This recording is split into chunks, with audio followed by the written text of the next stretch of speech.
Hey there, NPCs. Welcome to Rules of Cool, where we interview very special guests, creators, gamers, designers, and world builders. I'm your host, Alternis, and today we'll be chatting with Andrew Krull of WolfNet Radio. We have a fantastic giveaway of a Shadowrun 6th World Core rulebook PDF. Type hashtag RemPC in the chat for a free entry to win. And the drawing will be done at the end of today's rebroadcast of Emerald Glitch, which has been swapped to Crispy Bullets and Black Market Soy Cakes, coming up right after Rules of Cool. You can also get bonus entries by donating bits or subscribing. Every 100 bits gets you a bonus entry, and subscribing gets you 7 whole bonus entries. Now, in Alternis news, if you're looking for all natural soaps, lotions, potions, and more exciting alchemical wonders, look no further than Pure Alchemy Soaps, specializing in handcrafted RPG themed soaps with unique fragrances that perfectly encompass who your character is in any campaign. I have chaotic neutral gnome. What's mine? Gnome wizard. Check out the link in chat below to get your own. You can check out Pure Alchemy Soaps as well as etsy.com/shop/Pure Alchemy Soaps. Persephone is now available on BackerKit Pledge Manager for pre-order. The prolific science fiction author Kevin J. Anderson has teamed up with film producer Jeffrey Morris to bring you this story of space travel and human survival. Check it out now to get your copy and the other awesome rewards, and the link will be in chat. I can also tell you I had a meeting with him today, and there are 3 new Kickstarters planned for this year with lots of cool stuff coming from Kevin J. Anderson. So follow his socials and follow along. Embark on a nostalgic journey with Dear Pen Pal Belgium 1980, a captivating Kickstarter project by award-winning author Jennifer Brozek. Immerse yourself in 24 heartfelt letters mailed to your home and penned by a fictionalized 10-year-old Jennifer navigating the challenges of a Belgian school in another country, all while maintaining a vivid imagination and befriending a ghostly companion. Follow the project to get notified on launch by clicking the link in chat. Now, time to get right into our conversation for this week, so stay tuned, RemPCs.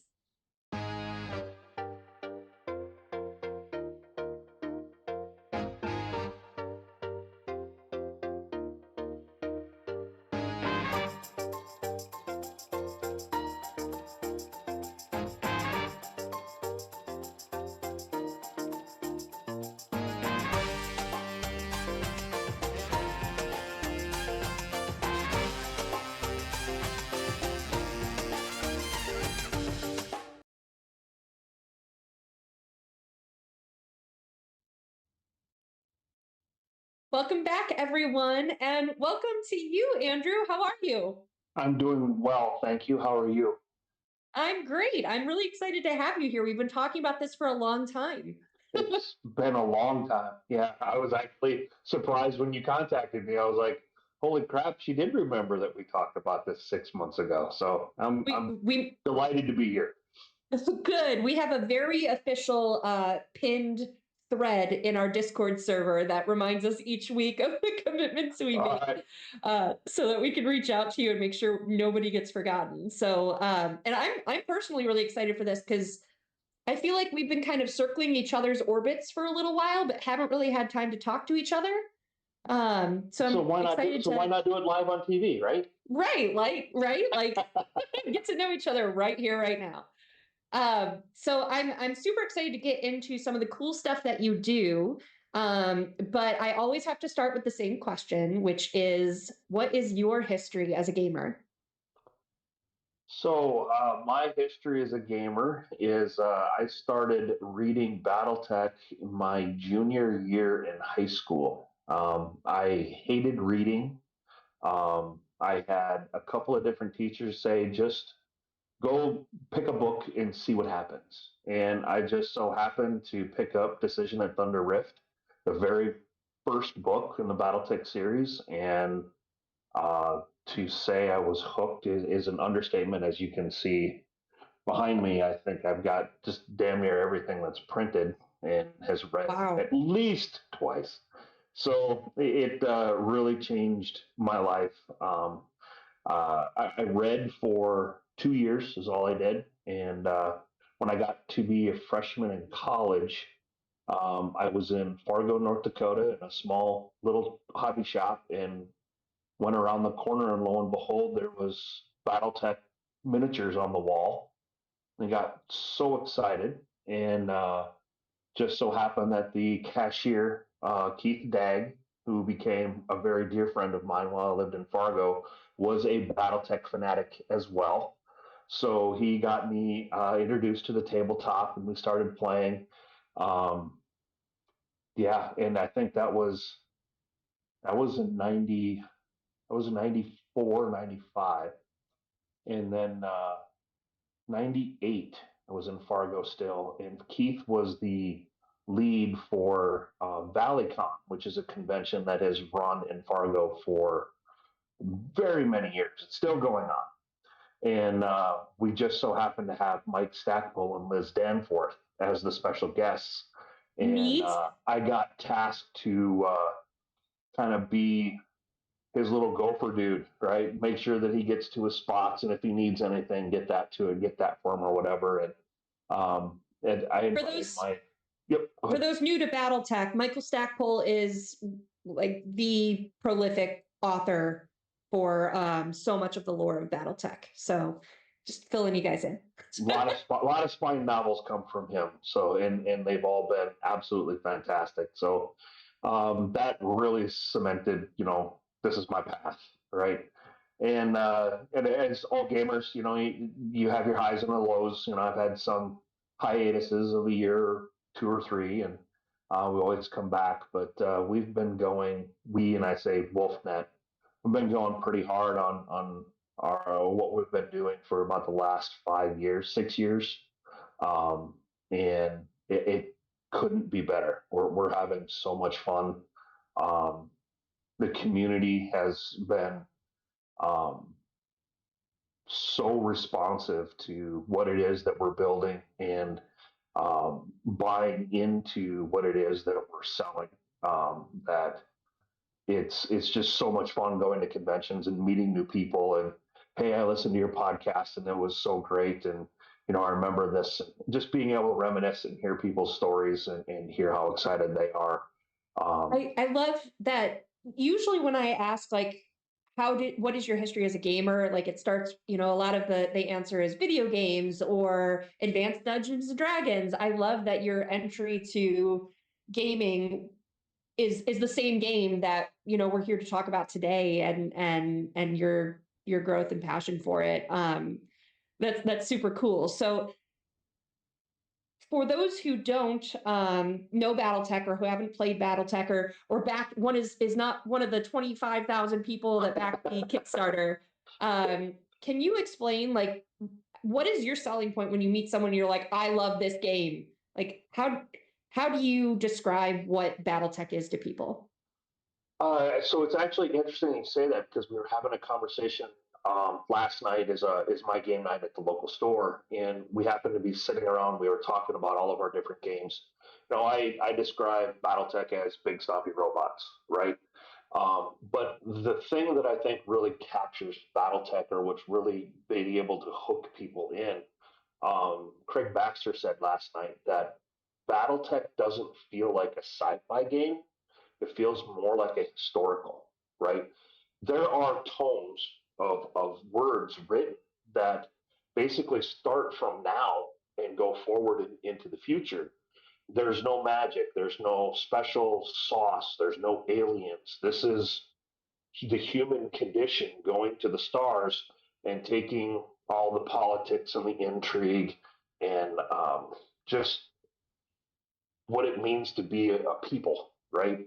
Hmm. Um, but we get to play with little stompy robots, and play word games with it as well. So, I mean, to me, my first love, and it'll always be my first love, is the story, right? BattleTech has such a deep and rich history, and fiction around the universe, that as a new player coming in, if you get hooked and say, God, I really like this, it can be a bit daunting to get your head wrapped around just how much there really is. Um, but Catalyst, I think, has been doing a much better job of giving people ins to, hey, we're in this era right now, right? So if you start here and you like what you read and you like what you're hearing, hey, there's this much behind it that if you want to go back Mhm. and figure some more out. Um, so coming into the BattleTech world, if it is, your cup of tea, sit down because you're going to be drinking a few gallons of tea while you get your head wrapped around what everything of what's going on. And the beautiful thing for what we've been doing and the thing that we've been promoting with the community is um, we want that welcoming community, right? If a new person walks in and you're playing a game and they stop and they look at the game, stop what you're doing and ask them, hey, this is Battletech. Have you ever played before? Here's what it kind of is. You can see what we're doing. Does it interest you? And hopefully we get them to come back the next week and we can get them an introductory game. And typically they'll come back and play some more. So it's Cool. been, Yeah, like I said, it's just been amazing. that's awesome. I like what you said too about, we have you started way back and dove into decision at Thunder Rift, and there's me who's like, okay, I got hired by Catalyst 8 months ago and I have to care now. And so starting to like, where do I start when there's 40 years of lore? It's overwhelming. But I'm really excited. We just talked about this over on the Catalyst YouTube on Tuesday Newsday this week about the BattleTech Universe book, which is going to be a Yeah, great primer for new players. I'm Um, so excited for that book. I think that is going to be the gateway coming into the game again yeah, for where we're at right now. Um, yeah, I, it's I gonna. I can't wait for that book. I imagine it for those who maybe have this as a reference point. I'll use a couple of examples, but as a primer to me, for me, the thing that kind of grabbed my attention about the lore for BattleTech was someone told me that yes, it is big stompy robots meets Game of Thrones. So like all the backstabbing and political intrigue and Yes, stuff like that. So for those that know Game of Thrones or Harry Potter or Lord of the Rings or any of that, imagine having a book where it tells you these are the elves and this is what they do and how they think of the world, and these are for Game of Thrones these are the Tyrells and this is how they came to power and what's important to them. And then when based on those little primers, you can choose like, oh man, I really like the backstabby nature of the Lannisters. I'm going to dive in more and find the books that reference them. So that's what we mean by the gateway of introducing you to the world.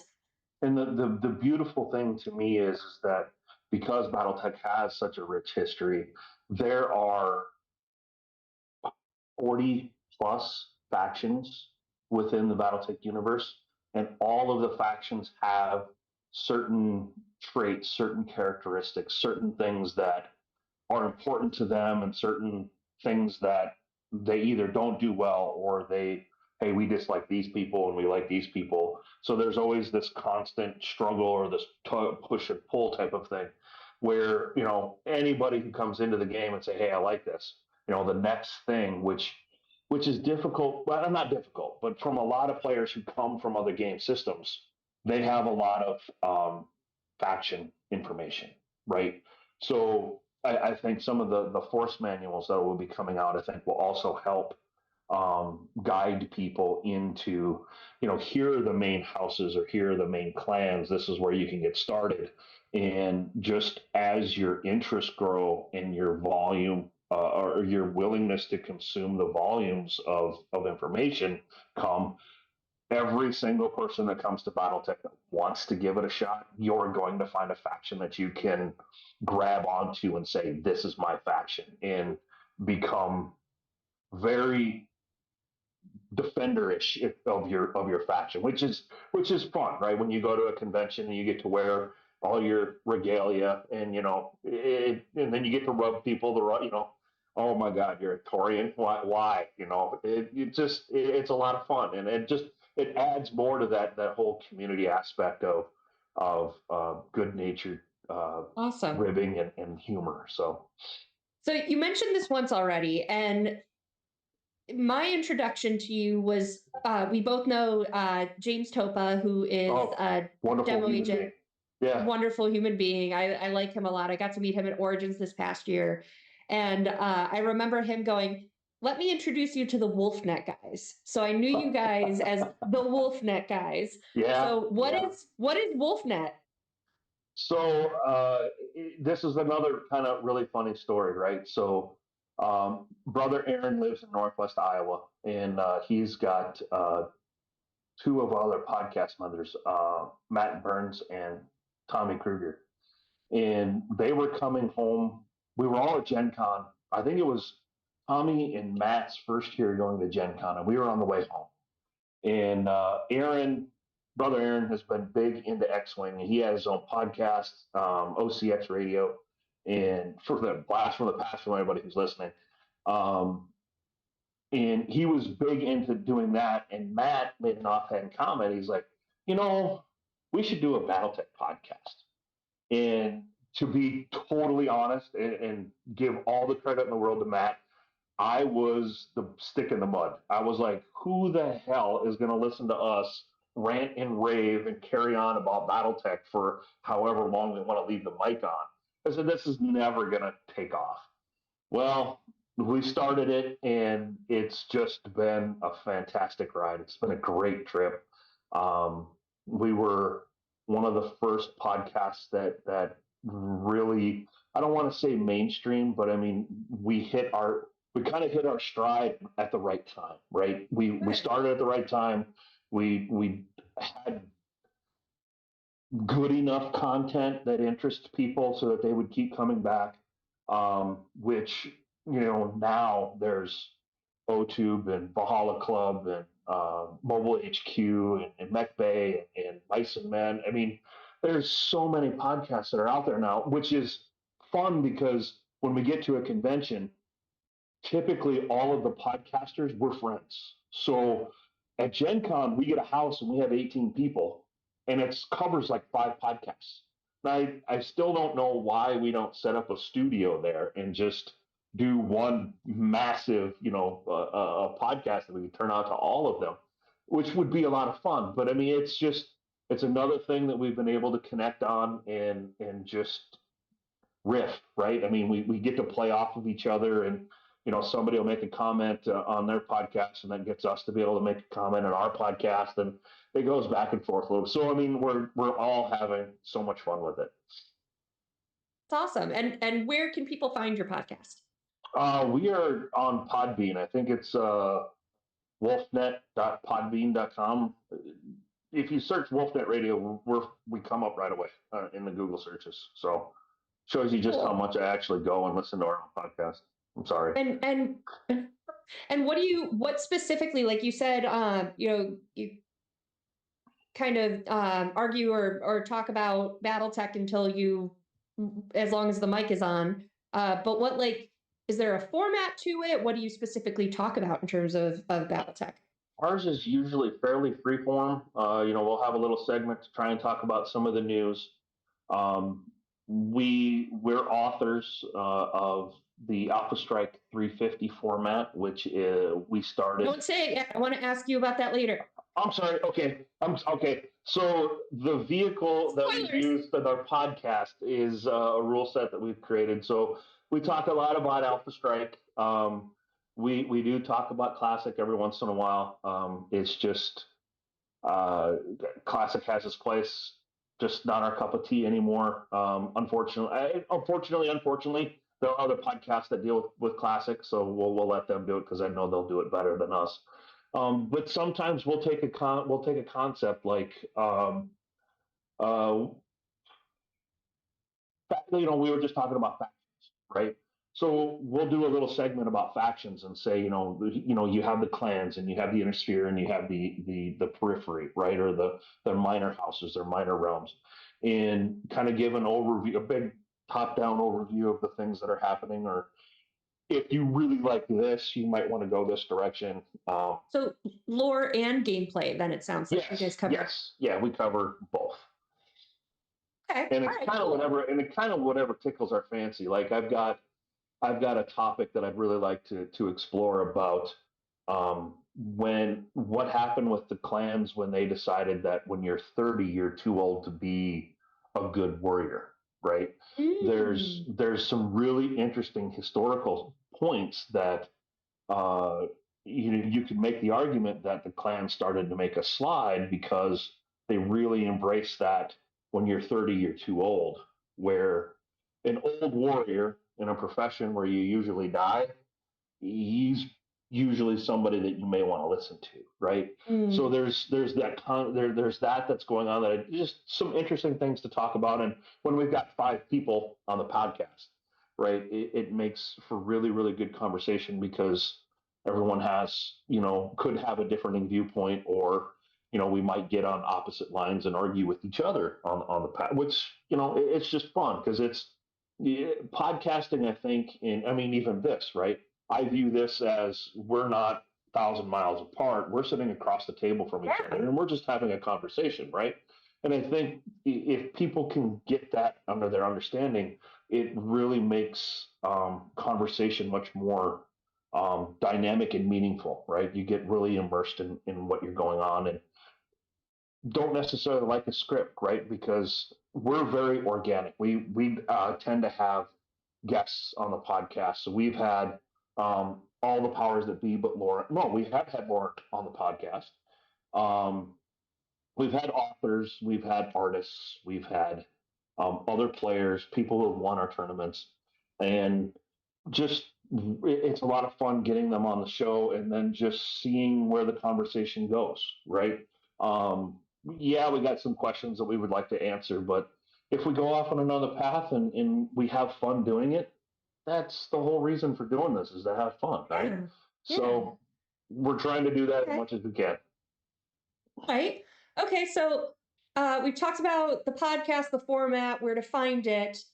So the other thing that I've learned about you guys, I'm gonna have a little bit of a monologue here for our viewers that are new to BattleTech here. But Have at it. um, the other thing that you guys are known for is creating the Alpha Strike 350 rule set.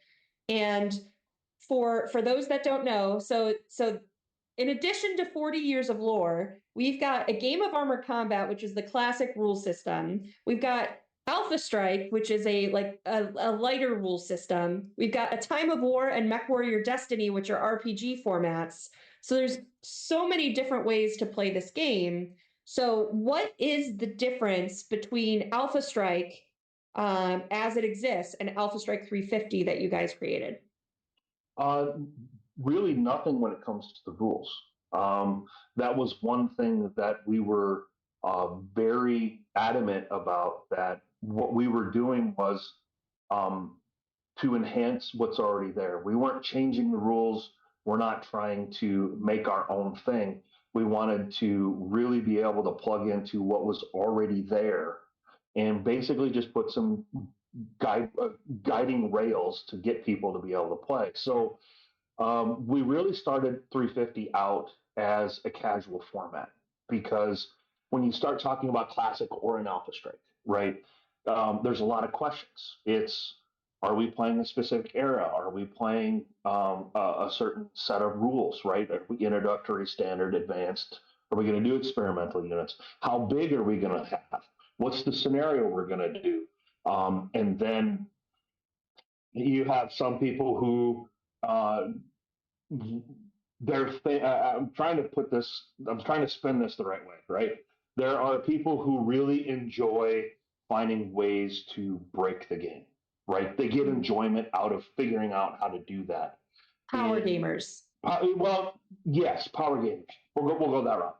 And one of the things that we had noticed, or one of the things that we wanted to try and marginalize, is that to an extent, right? Because we want people to be able to come and play, right? I can take my 350 list and I can go to California and I can meet a guy that I've never played. I don't know him. I meet him at the store. We can put our armies on the table. We can roll a scenario and we can start playing. And we know that that game is going to be competitive. It's going to be somewhat balanced, or it should be balanced, right?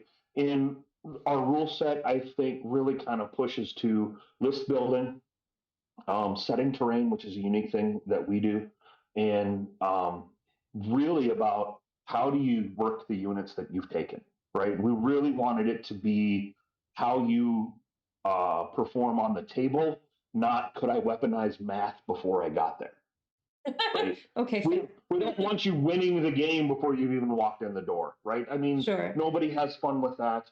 Um, and to that then too, right? We have two rules, right? Number one, have fun, and number two, don't be a dick.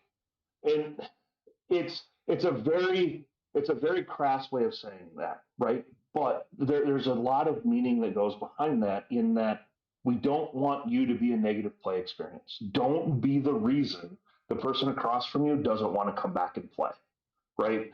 So making sure that we wrap and we make sure that everybody's on the right mental format really helps people get into the game. It helps people return.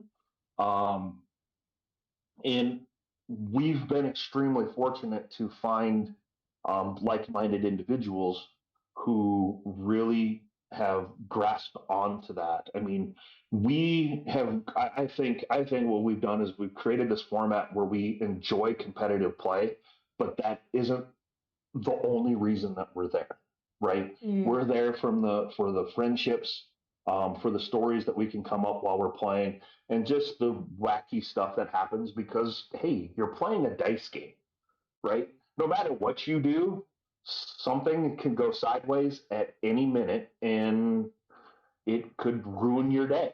But really, is it ruining your day? You get to roll dice and meet new people, right? I mean, that's what it's about. So Yeah. um, we're Awesome. having a lot. Okay. We're having a lot of fun with it. We're doing really Good. really well. All right. So 350 is largely played. Does it? Forgive me if you kind of covered this, but I know that we use it for the demo team at Catalyst conventions, at conventions even that Catalyst isn't at. Um, and do you know, do stores use it? Do the demo agents take it to stores? Is it public for people to use and play? Like, how widespread is this? So our rule set has been out now for 4 years. We spent a year in playtesting. I know that we went to Florida 3 years ago, did a tournament there at a game store, and Rufus and his crew down there have been running 3, 4 tournaments a year in that area and just killing it down there. We've got a big contingent in Colorado. Well, I would challenge that between Colorado and Minnesota. I don't know which one's bigger when it comes to their player base, but I mean, I know that they have for the launch party. I mean, they didn't even get sponsored, and they had 40 some people there for the launch party, which was amazing. There's a bunch of the West Coast crew out in California. They're running it there. We've got a couple of guys in England, a couple of guys in Germany. Puerto Rico, Argentina, Philippines. We've got people playing our format all over the world. We get questions and comments all the time. So it's a lot of fun. It's really really fun seeing people take what we've done and get the enjoyment out of what we're doing. Having it and putting it on. I try and get to as many conventions as I can. I think last year I hit 13 conventions. Oh, Um, wow. yeah, it was. I got to give all the kudos to my wife. She has been very, very supportive of my little hobby. So it's last year was a lot, and I'm not going to get to as many this year. But Well, yeah, we've made a big push. let's talk about those conventions because we happen to be here on Gen Con TV. So Yes. Alpha Strike 350 will be at Gen Con. It always is, correct? Correct. We will be there. We'll have I think we're going to do 40 single tickets that will be happening on Friday. We will play 5 rounds on Friday, taking the top 8 to finish a 3-round tournament on Saturday morning. So That will be the 350 format. And then we've also started doing a doubles format, which is kind of a team format. We'll be doing that on Thursday. We should have 24 teams for that. Um, so we're doing it. Can I mention Adepticon, or is that a Oh bad yeah, thing to do totally. here? Okay. I was going to ask So, you, well, tell me where okay. else. Okay, so we're going to be at Adepticon this year as well. We sold out our tickets at Adepticon in less than 10 hours. We've got 32 Wow. players at Adepticon, And and that's coming up we at the end of March, end of right? March. Yep, and we actually oversold doubles, so caused a little bit of a consternation there that we've had to work through some scheduling and table issues, but I can't, everyone who's listening that is participating in all of our events, thank you. We can go and do that, but if you guys don't come out and participate, it's we're just going to sit there and twiddle our thumbs. So thank you for coming out and giving us something to do. Um, One of so the things yeah, go ahead. I'll let you continue, but one of the things that I know as Topo was walking me around and explaining how BattleTech works at the conventions is that 350 every Gen Con, every convention that it's at, it's the event that sells out. So if there's an opportunity to go play, you want to try BattleTech out, this is a really popular and much asked for way to do that. So where else, since Adepticon is sold out, where else can people go and play 350 this year? So I'm going to. This year's a little odd for me because my daughter is playing volleyball, and they've got a really, really good team coming up this next year, which they should make a run to state. Typically, I have gone to.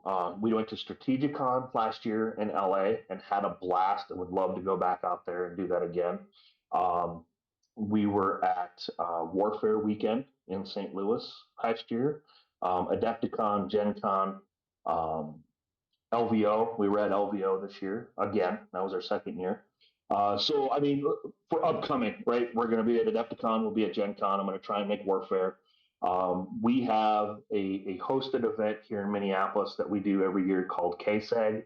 That because Aaron and my birthday, I'm on the 5th and he's on the 7th. So we pick a weekend and they come up and we have just a big birthday bash. And this year we had 34 people come out. We've got people who fly in from Florida and different places to come play, which is, I mean, it's so much fun that people are willing to take that kind of time and spend that kind of money to come play with little plastic miniatures and roll dice, right? Especially Yeah. come see us in Minnesota in the winter. It's crazy, but we absolutely love the dedication and the fact that people are willing to do that. So um, yeah, I got to get Rubble on the River is another event that we do every year.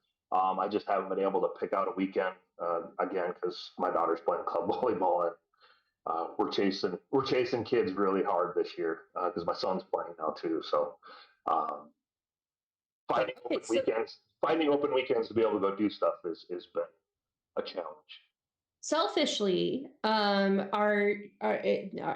is anyone going to be running 350 at ChupacabraCon this year? Not that I'm aware of. Now, again, we have people who do run events, and I would love to. That was actually something that we were having a conversation about just this last Sunday. I was asking the boys that I'm hoping that we can find people who can espouse what it is that we're doing with 350 and be able to get more people to run the events and ensure the integrity and make sure that we have the right mental attitude towards the game and that we're having fun in the right reasons and not just trying to curb stomp somebody. Um, Okay. so I've got some folks that have been reaching out to saying, hey, we know you do a wonderful job doing this. Would you be interested? Biggest thing for us is the terrain. That's a little bit of a barrier to get going because we play on a 36 by 42-inch map, and every table has 10 pieces of terrain. Alpha Strike is played with a tape measure, so it's free form. We are not on hexes. Classic plays on hexes. Alpha Strike is not, which is a big difference. You can play Alpha Strike on hexes, um, but we don't. It's Go ahead. You just made me think of a question. So one of the things that I know is coming up, it's been talked about on the Mercenaries Kickstarter. The beta is out. I know Six Sides of Gaming plays it every week, but how do you anticipate, if it will at all, will BattleTech Aces, which is also Alpha Strike with an AI opponent, will that be something that's compatible at all with 350 in the future? To be totally, let me get me the latest copy of Aces. I am a huge fan of Aces. I would love to get the latest edition. I've been asking Randall for weeks, can I get a copy of it just so I can see? Aces will integrate easily within 350, and it will give Okay. people the opportunity. Now, I say that with the caveat that I know that Aces through the renditions have been working on vehicles and infantry. I know I have a first edition here that has mechs, and it did okay. I got some feedback on some ideas there that could change, but I haven't seen any of the latest ones. So I'm hoping, fingers crossed, that we have vehicles and infantry um, to be able to play. But I'm a huge fan of Aces. I think that is going to be a fantastic. It, if it comes out, it could have really cool potential in a lot to be used in a lot of different ways, not just being able to play at home by yourself, but um, from a CDT agent being able to put a scenario together and say, this is Victor Standardavian, and here's his card pack, right? And be able to maybe purchase that as a product. I get Prometheus and I get his card pack, and I can go play him in Aces, and he gives special deals or whatever. I mean, there's lots of opportunity there that I think um, I'll stop fanboying. I'm a big fan of Aces, and I'm looking forward to it. Yes, it will Okay. work with 350. Awesome. All right. So we've talked about 350. We've talked about uh, Wolfnet. I was like Aces. That's off No, topic. that's fine. Yeah.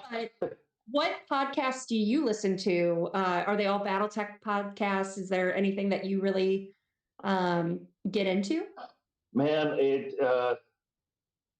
with the amount of work that I spend on social media, handling our Facebook page and being on Discord, talking with people individually, or coming up with the next scenarios that we may be doing. Like I got a friend of mine here in Minneapolis, is we're going to do a 2-day event at his house, Bunny Bash, and we've been fighting. We're not fighting, but I mean working through what we're going to do for that. So I don't have a lot of time that I'm doing on podcasts. I do. If I had listened, I've listened to Valhalla. I love those guys. They're great. Mario and Chandler from OTube. They're big contributors and participators on Wolfnet, and they do a fantastic job. I got to meet the guys of Mechs and Men, or Mechs and Men, I think is theirs. And those guys were a hoot. I would love to try and just spend some time and listen to their stuff. Um, Cool. so yeah, I mean, I know of the guys, and for me, um, I'm much more of a gaming as a social thing. Mhm. I want to be able to get in a chair across from somebody and be able to do what we're doing here, right? Yeah, I mean, even if we can do it through a screen, like I was telling the guys last night, right? For me, it's more about being able to get together, and we're using a game as a vehicle for getting that done, right? Yeah. So that's I want to listen to more podcasts. It's just a time thing for me. Sure. Yeah. Sure. So Wolfnet also has a YouTube channel. We talked about where you could find the podcast, but what can you expect to find on the YouTube channel? So on the YouTube channel, what brother Aaron, has been doing an amazing job in the last couple of months of getting back into that. We kind of took a little bit of a hiatus from YouTube because we were playtesting a recent rule change that we did for 350, and they get together on Thursday nights and play. What we've been doing as of late is on our Patreon page, we're doing a poll of which scenario would you like to be seen played, and our Patreon members will choose which scenario to play, and then between the three of them, they'll figure out who's going to play what, and they'll share their lists with our members there, so they kind of get an idea of how people are thinking, and then they get to see the scenario be played out. Right? It's 350 has 8 scenarios. All of them play very different. All of them have different objectives. So being able to all of the YouTube that we have, for the most part, I mean, 90% of it is gameplay for 350. We're talking about getting started with maybe doing some list builder videos. I want to build an Ice Hellions list in Jihad era or something. So we're talking about expanding on some offerings that we're going to be doing there as well. So stay tuned. All right. Cool. Yeah. All right. And then have you, you said that you've had a lot of the CGL people on the podcast and stuff like that. Have, for no reason, because there's not several in chat right now, have you collaborated with other podcasters or YouTubers, or do you have plans to? Oh, we definitely have plans. I think we came up with a pretty interesting thing that, matter of fact, we need to start talking about and get coordinated because it's coming up. So, yeah, we've got something fun coming up between 5 or 6 of the podcasts that there's a date coming up that should be fun. And I think we're going to try and have some fun with it. So we've had other podcasters on ours, and, you know, thank you to like Mercenary Star and Valhalla Club. They've invited us to be on theirs as well, which is always a lot of fun, right? Because, I mean, we're friends, and being able to go on their show and rib them and give them a hard time on their show is always fun, right? So, awesome. Yeah, no, like I said earlier, we're all friends, so it makes it a lot of fun good to do that. Whatever your big thing is, when it's time, we love to, you know, thank we as Catalyst. I'm forgetting which hat I'm wearing right now because I'm talking Catalyst stuff on the REM show right now. But for Catalyst, please let us know so that we can help promote and thank the community and the content creators out there that do such wonderful work for absolutely the game that we all love. Yeah, awesome. Thank you for doing that. Of course. Now we've got about 5 minutes left. So please, if I know a bunch of the chat joined late because I just had Jake put out the call in the Discord server. So where can people find the podcast? Where can people find the YouTube? Where can people find you and follow whatever's happening all over the internet with what you're working on? All right, give me 1 second here. Wolfnet Podbean. The live typing, I do that too. But yeah, so for the podcast, we're at Pepsi right now. For podcast, we're at wolfnetradio.podbean.com. That's where you can. That's where we publish our podcast whenever we do get it put out. For YouTube, we've got a channel. The easiest way is just go to YouTube, search Wolfnet Radio. One word or two? One word. Wolfnet is always one word for us. Okay. And then Facebook, same thing. Go to Facebook, search groups, look for Wolfnet. We do have an admission there so that we can kind of help control who's there and who's not, kind of protect the community just a little bit. So those are our three ways. We do have a Discord server as well. If you're interested in jumping on there, we have I think we've got 750 members on our Discord server, and they are active all of the time. We even have folks that are doing Mega Mech games. So we have a weekly Tuesday night fights that is a Mega Mech game that we have a dedicated server for, Mario, Mr. Brute, runs that every Tuesday. We get anywhere from 10 to 20 people show up to do that. It's always a lot of fun. He has some really interesting um, ideas on running games there. But if you've got any questions about 350, or I don't know how to build my list, or I'm thinking about this, there's a plethora of people there who are more than happy to help answer questions or point you in the right direction. So we've got a Awesome. I can't say enough about our community. We have a fantastic community. Like you said, a lot of the Catalyst folks, be it powers that be to artists to rules writers, are there, and it's a lot of fun seeing those guys pop up and answer questions or participate. So Awesome. big shout out to those guys for taking the time and spending time there. So I did get a question in the chat that I think is a great question from August Dragon. Where do people? The chat jumped, so I'm gonna have to paraphrase this.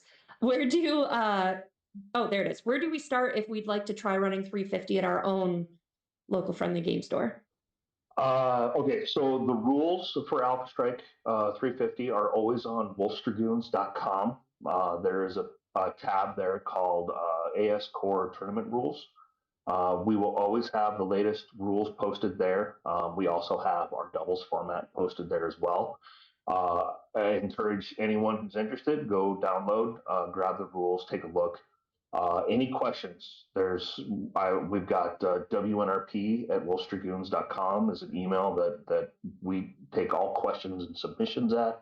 So if there's anything that comes up, you have a question or to follow up, hey, I'm so and so and I live in where so and where, and I'd really like to get going. Matter of fact, we've been kicking around the idea, and I think we'll start here month of March, that I'm going to start hosting one night a month a TO and event organizers Discord meeting where we can talk about uh, effective ways of running tournaments and being an event organizer. What are the skill sets? What do you need to do to be successful? That kind of thing. We've started that conversation. We've got some really good topics, I think, there. So I would encourage you to check out that Discord server, and where that I think will be under event organizers channel on our Discord. So um, yeah, I'm excited for that. That should be a lot of fun. And again, being able to empower people to be able to get out and build their own communities and find their player group. I mean, that's the ultimate goal, right? Is to Awesome. just continue to grow the game. Well, thank you, gosh, so much for coming on, Andrew, and talking with me. It's been great getting to know you and getting to know a little bit more and deeper of what WolfNet is, what 350 is, and I'm looking forward to playing. I've been getting into I've played several games now of Armored Combat, and I get it. I get the fun of doing a Okay. full Alpha Strike and filling in all the little dots of all the damage and um, causing damage of others. But I still have yet to really get into and understand Alpha Strike. So I'm looking forward to being able to learn that from the best. And thank you for being here. I can't thank you enough for asking me to be here. This has been a blast. Um, really, thank you, bottom of my heart. Appreciate Of course, of course. Now you don't go anywhere, Ren PCs, because we will be back in just a moment.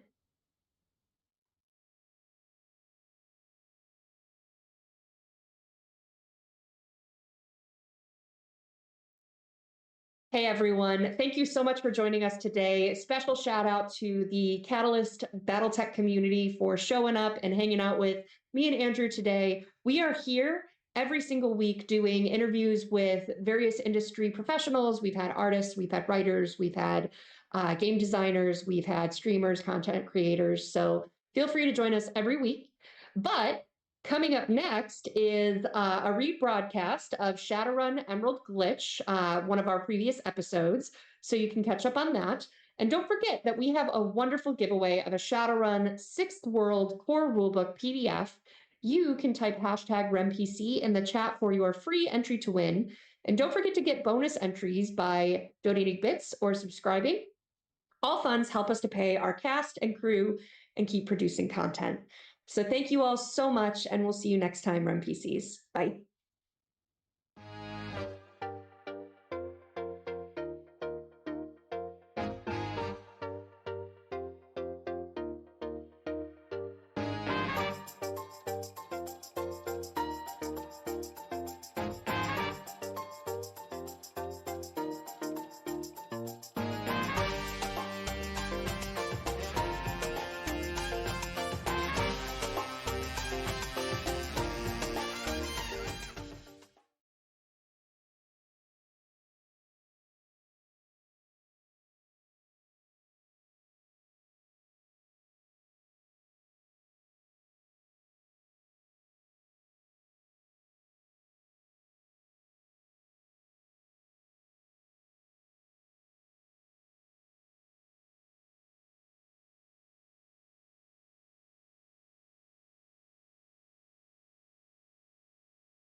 Can I just ask, what does a summoning tea kettle look like?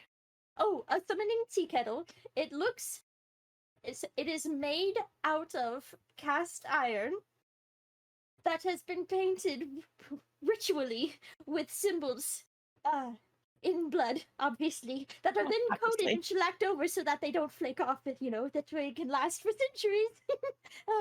And we use a nice clear coat though, so you can see them quite nice, quite clear. We mix in with the blood. We mix in the iridescent paint, so it gives us a nice little beautiful shimmer, especially as it heats up. And as you heat it up, that's where the magic happens, because that is when all of the symbols start to glow and get bright and beautiful. And as the tea kettle whistles, that is the summoning ritual complete.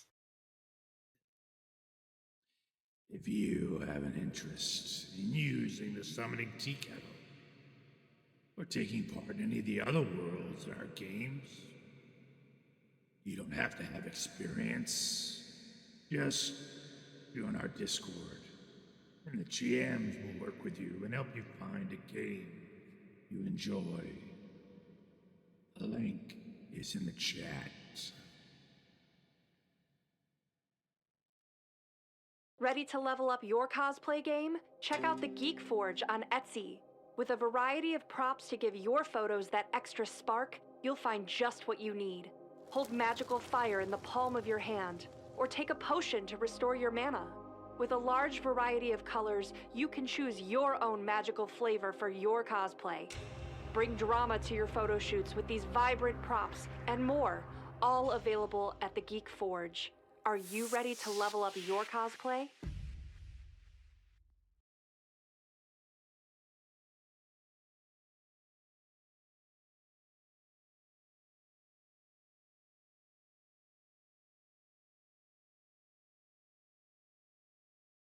Spark, you'll find just what you need. Hold magical fire in the palm of your hand, or take a potion to restore your mana. With a large variety of colors, you can choose your own magical flavor for your cosplay. Bring drama to your photo shoots with these vibrant props and more, all available at the Geek Forge. Are you ready to level up your cosplay?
Click what really quick? Oh, that's right. We got to do the waving because we just came in. Right. We're waving. We're waving. We're in. When are we live yet? I don't know. Are we live yet? Oh, right. Oh, that means I'm supposed to. Right. Hey there, Gen Con TV watchers. Welcome to another amazing episode of Shadowrun Emerald Glitch. I'm your host, Max from Original Box Set, and we have an exciting show for you tonight. It is January 4th, and hey, Christian, what do we have to give away tonight? I'm so glad you asked, Max. Tonight, you can drop hashtag RemPC in the chat to be entered for a chance to win a copy of Red's game, Sea of War. So make sure you hit hashtag RemPC. The winner will be announced at the end of the episode, and you'll be reached out via Twitch Whispers. Now, you can get 7 additional entries if you subscribe to Gen Con TV today. And don't forget, for every 100 bits you donate, you get another entry. Not only that, you can help us players when you donate. For 100 bits, you can give one of us a NERP to use, and that's an additional 3 dice you can add to a roll. For 300 bits, you can give a player 1 edge, and 500 bits gives a player 4 edge. And if you are a terrible person who likes to kick puppies, you can also give that to our game runner, Max. And you can choose to give those NERPs and edges to him instead. Everyone stay tuned, and hashtag RMPC. Yeah, so part of the game mechanics for Shadowrun 6th edition is edge. You'll make a dice roll, set some sort of set number of hits, and I try to set it reasonably to what is required, and then the players have to kind of meet that. Well, a good portion of the time, the dice don't always do what they need them to do, and so they need that edge to survive, and they'll burn through it. These people will burn through it. I will burn through it as well. I generally don't have edge in most of my NPCs, so they don't get any of those bonuses. But if you guys give me that edge, I can use that edge to cancel their rolls out. See, don't fall for that. See, that's that evil talking. Like, Yeah. Did you hear that laugh? That was not a benevolent laugh. I don't know what you guys are talking about, you guys and gals. That was a normal laugh. I laugh like that all the time. Always. You got one of those laughs that like shake your sinuses loose. Yes. Yes, Nice. I do. Twirl that mustache. Notice the evil mustache, it grows naturally this way. And the evil soul patch. Right. With the point on the end too. Yeah, you're right about that. grows Wow, we that should way. have seen the signs. So, what's this episode about? What's today about? Today is about legwork. Now, it's a term that if you're in the business, and I don't necessarily mean, doing crime, but a lot of businesses will refer to legwork as that task of getting stuff started and finding out all the necessary details before you move forward. There's other terminology, but for the Shadowrun world, the runners must do legwork before they do the crime. Wait. Let me take that back. They don't have to do the legwork before they do the crime, but they can do the legwork before the crime, and they have a greater chance of surviving, greater chance of being successful. And last we left off, they were about to go into some more legwork. Why? Because a lot of things had dynamically changed. They had gotten Elwyn and Seraphina safe back to Seattle, and in the process, they reached out to the person in question, Icarus, or their contact to be able to get in contact with Icarus to get those awesome level 6 sins set up so that they could head toward Emerald City and get through all the checkpoints, but something didn't go right. But that happens a lot. And now Icarus is out of circulation, just not going to be around for a while. And apparently, this new person's name come up. Yokomi. You guys remember that name drop last session? Yokomi? And it's like Yokomi, who was responsible for all this, was setting everything up. He, apparently, was the one who got Icarus. And it's like all these names and a whole bunch of stuff has just come up. And the group had a chance to kind of like center around and have a chat. And we pick up while they're being busy. If you pay attention, you'll probably be able to pick up on some of the answers to the questions you probably have from last session to this session. But we are going to kind of focus in on finding out what the group is doing. Now, Steel Tiger, you have actually been quite active, seeking out a decent amount of information, a decent amount of probing, trying to figure out what needs to do next, because you're still in on it. I think everybody's still in on it. Everybody's still in getting the job done, right? Uh-huh. Yeah, the job is a lot of money. You were promised quadruple from Curie to finish the job. Yes, that's a lot of moolah. And so yeah, I've been trying to do my due diligence, cross all my T's, dot all the I's, and Steel Tiger's been doing some lead work into some of Ikomi's other holdings, to see if there's anything that we could raid easily or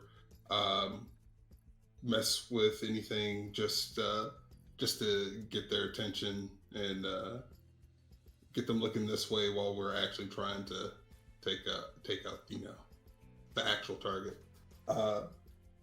And so it seems like the Skyrise Tower properties is something that we could look into.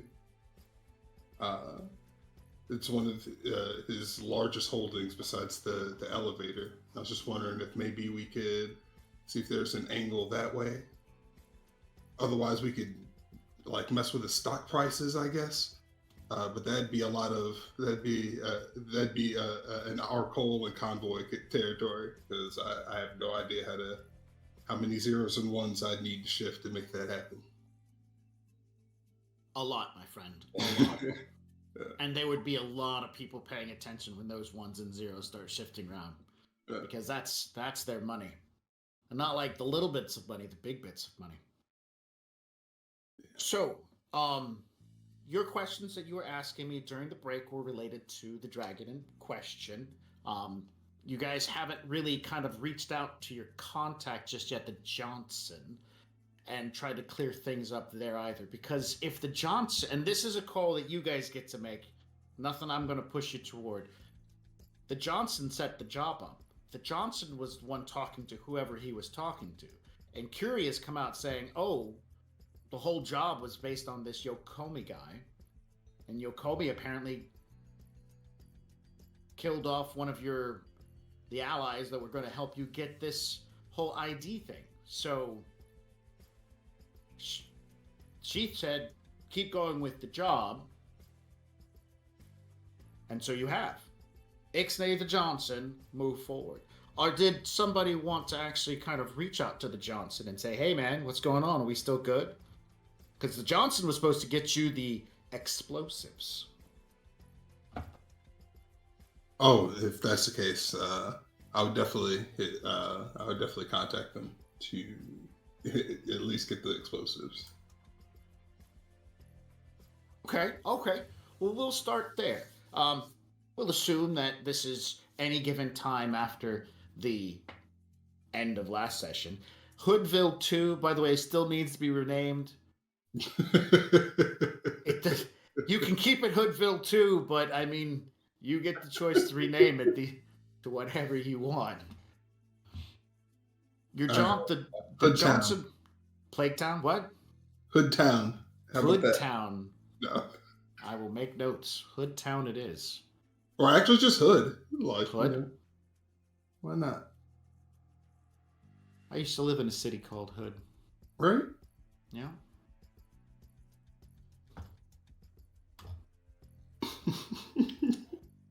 But Hoodville just does sound wrong. Especially 2. You know, you could just have 2 Hoodvilles and not have one be the second, you know? Like, there's like a million Springfield. But never mind. No, but like, what happened to Hoodville 1? That's a great question. Asking the hard-hitting questions out here. Right? That's why you're the Decker. That's why you're the Decker.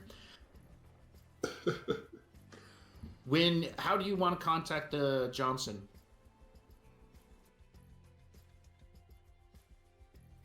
Typically I would say call, but the way you asked that after hearing your laugh, now I'm sitting here like a carrier pigeon.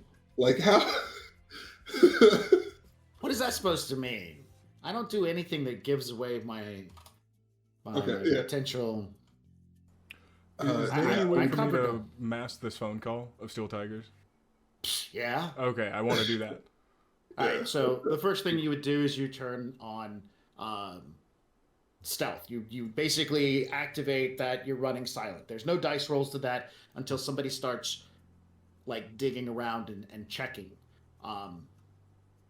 And then if somebody does dig around and check and they catch on, you can just end the call and scrub it. And problem solved. So if you're actively watching things, then you should be good to go. With the help of Grouse and stuff like that. So Steel Tiger makes the call. And like you said call, or were you seriously like joking when you're like text or pigeon? Oh no, yeah, I called him. Okay. He doesn't answer and says he will call you right back. Oh, okay. All right. Patience is a virtue. Matrix perception from our Cole. Looking for at least 2 hits.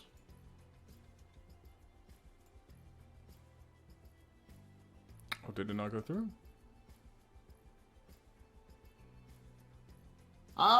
Did not on my side. I don't know if anybody else has seen anything. Let me hit the refresh. I don't see anything either. Oh, that's super weird. Okay, let me reopen that super quick. Sure.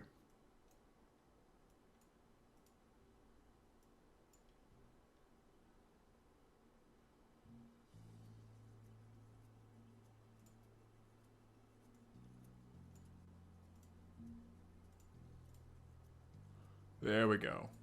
Okay. Excellent. 5 hits. Without Grouse jumping in or anything. 5 hits.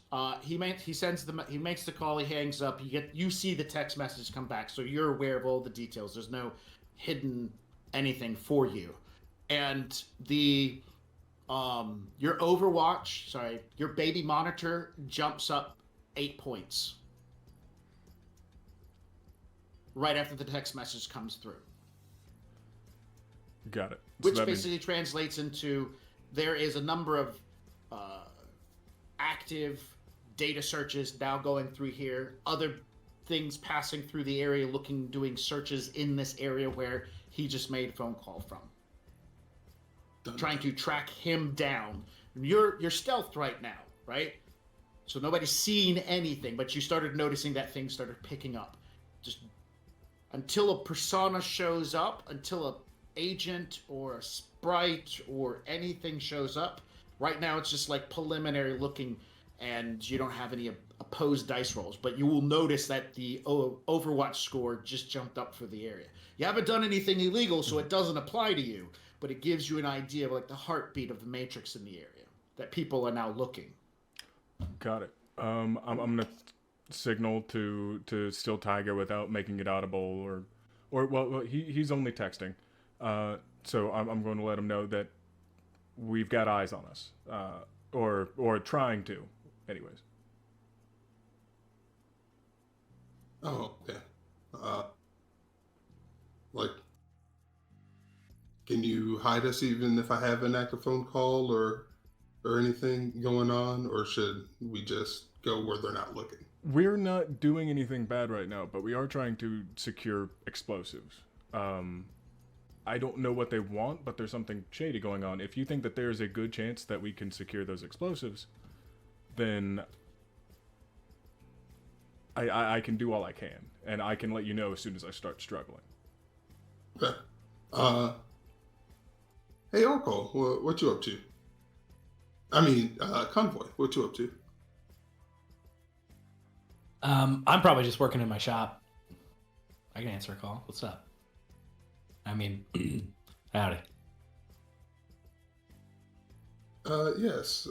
How is Mama Bear doing? Mama Bear's all right. Just minor damage. I had to fix the lights a little bit, but otherwise pretty good. I was wondering if you could come pick me up and just take us on a drive somewhere. Yeah, 10-4, good buddy. I'll come pick you up. Appreciate it. See you soon. All right. Becoming mobile will aid in making it harder for people to pin you down. I'm also assuming that your first initial phone call wasn't made from the tea shop. I mean, I originally thought it was. Okay. But now that you've been stealthed already, so you're making a decision, I need to not be here at this location as things move forward. So we're going to work it this way. You walk up the street, you wait by the sidewalk for a little bit. Arcole, are you going with? Are you going to hang out at the tea shop or crawl up in Mama Bear with, or what? All right. So as Mama Bear pulls up, the comm in question for Steel Tiger. I was muted for that moment. I'm hopping in Mama Bear. I'm coming along with. I was muted on OBS. Sorry. Oh, right. Gotcha. So as Mama Bear pulls up to a stop, and you two are about to get in, Steel Tiger, the comm in question that you're looking for a communication from, rings. And it is your Johnson. I'm going to screen it and then send him a text. I will call you right back. Area is not safe. Be just a moment. All right. Arcole, I'm going to say that you're carrying that same matrix perception as you climb in. The Overwatch dropped down after you guys waited for a little while and left, and then as you get back out, the Overwatch jumps back up to about a 7 this time. Not like an 8 like it was beforehand, but it definitely spikes up, and so it lets you know that the area is being searched. Visually, I'm assuming you guys could easily make a perception check. There are the normal day-to-day drones zipping here and there, delivering mail and stuff like that. A police drone that is in the area patrolling makes a beeline, turns, and starts heading in this direction as you guys are climbing into Mama Bear. So, you get in Mama Bear. Does Mama Bear have any sort of like noise, jamming, signal dampening tech to help out, like a white noise generator? I don't think I do have a white noise generator. Does anybody have a white noise generator? I do. Cool. All right, so as you guys are climbing in, you open your satchel, you pull out your white noise generator, and it comes apart. Look on your character sheet real quick. Read what it says right next to your white noise generator. In pieces. 3. Yeah. Yeah. 3 what? Oh, 3 no, pieces? that was its rating. Sorry. But Yeah. I thought thought it was specified 3 pieces. But no, it's in pieces. You open it up and your white noise generator comes out and it is not okay. It comes apart. This is a piece of solid state tech, by the way. It doesn't have screws that you can easily access. That's not the only thing broken in my bag either. Oh crap! What are you talking about? So is my flashlight, and so are my goggles.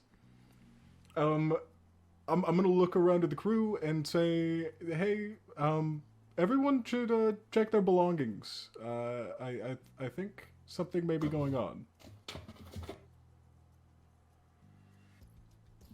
Okay, yeah. I'm going to furiously check my bag. Sure. So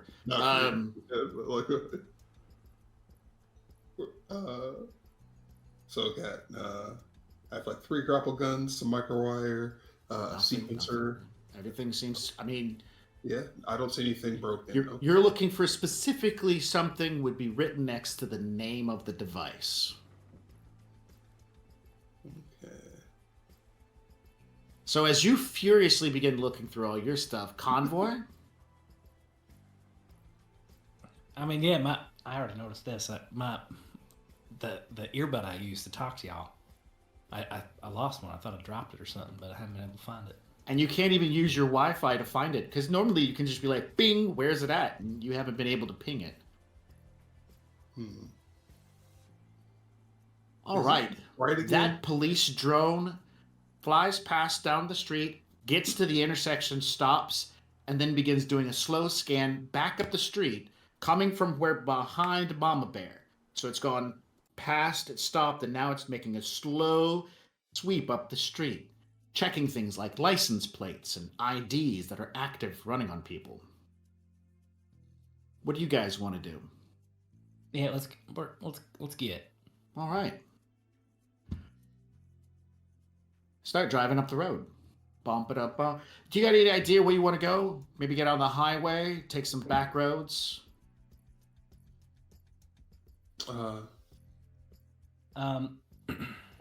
Anywhere but here. Was this Lone Star?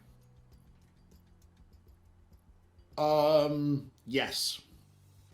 I'm gonna take us to one of the neighborhoods that is not Lone Star and see if we have the same effect. Sure. So you're heading to... I'm trying to remember the name of it. Tacoma. Or... Yeah, Tacoma's going to be the closest. Steel Tiger, where is your place at? Is it in downtown? It's not in downtown. It is on the edge. It's on the edge between, I don't know the actual names of the neighborhood, but between the nice part of town and like the bad part of town. It's right on the edge. Tacoma. Yeah. That's not run by Lone Star. So that's where you're headed. So it's going to take a couple of blocks before you get into territory that's outside of Lone Star's patrolling. And it's not hard for you to do so. A couple of major highways and whatnot. And without rolling, you definitely notice that there is an active amount of police patrols, drones moving about. And that does not just mean aerial drones. There are also police cars, drones on the streets, pulling up behind people, and then their little sensor doing a sweep across license plates. And as soon as it does its sweep, it moves up to behind another vehicle. I'm going to require you to either do a reaction plus piloting. I'm looking for a piloting roll and at least 3 successes to avoid having one of them get behind you and run your plates. Not that that would be a problem, but I'm assuming you don't want to have heat right now. No, I definitely don't. Ooh. Oh man, 0. Luckily, I'm full up on edge. 0. And to the audience, this is what we're talking about. Look at that. 12 dice, 0. Do you want to try to tap Randy as well? I mean, yeah, sure. That'll give you 2 extra dice to throw real quick. 1, 2, is that a 3, glitch? 4, 5, 6. It is. Can I re-roll that, or is it a glitch? Oh no, Go ahead. Oh, sorry. Go ahead, Chris. Oh, it's like I believe like if you roll like it's either a glitch or a critical glitch. Like even if you edge it, you don't get rid of like the glitchiness. Even though you can possibly you can still glitch and succeed what you're doing. Like succeeding your action, but if on either your roll or potential re-roll, then you're still screwed. You are mostly correct. If you critically glitch, there's no way to if you spend the edge to reroll all your failures, you will undo the critical glitch. It could still end up being a glitch, but you can also make a glitch roll and still pass. So if you reinitiate and roll all the failed dice, I think that's 4 edge, right? Okay. Then the glitch goes. The glitch will go away, I do believe. I don't remember I think it's just critical glitches. You're God. You're God. You're fine. Yeah.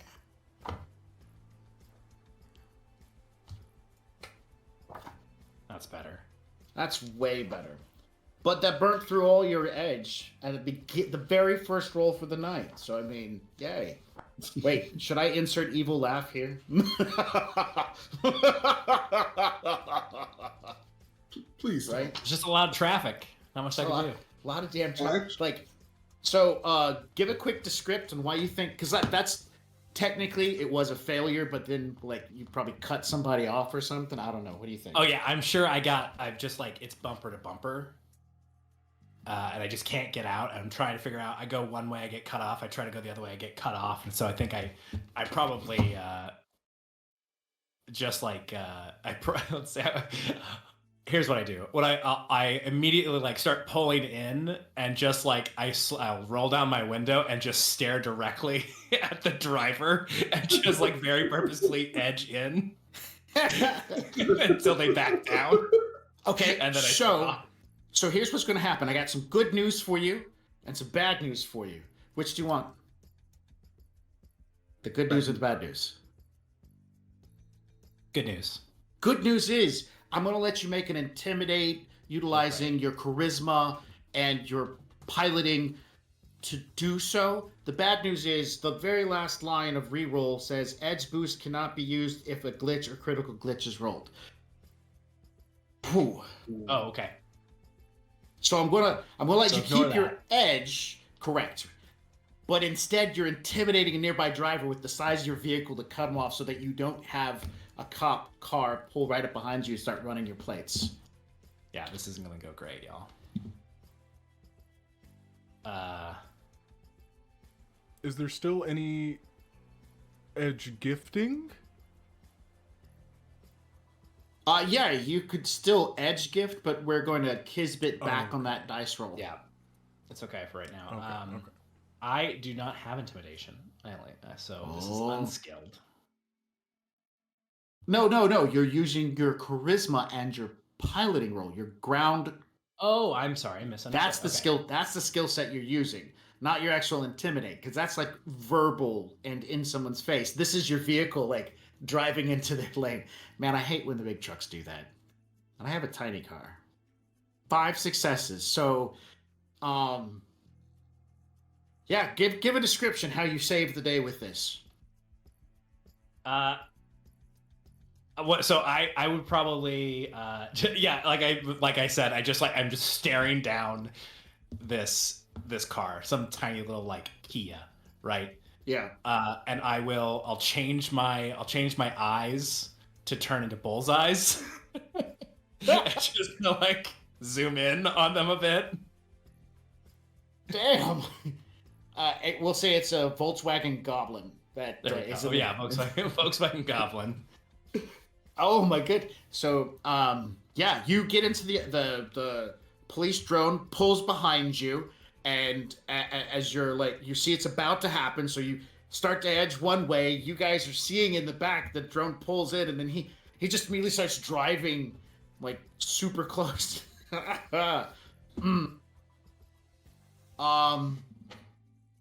The goblin will move just enough so that the drone piloting program can't break protocol and then try to cut between vehicles. It's not a dangerous situation, so the drone's stuck on its safety mode. It's safe mode driving. So you get away. And you're in Tacoma now. No drones. No excessive amounts of police activity going on. It's died down. Oh, by the way, where's Techno Siren?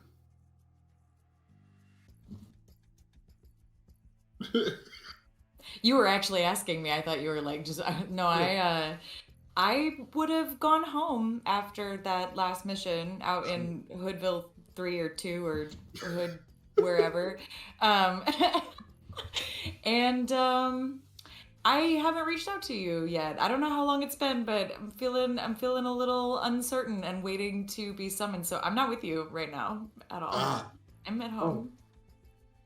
Okay, let's go pay Techno Siren a visit.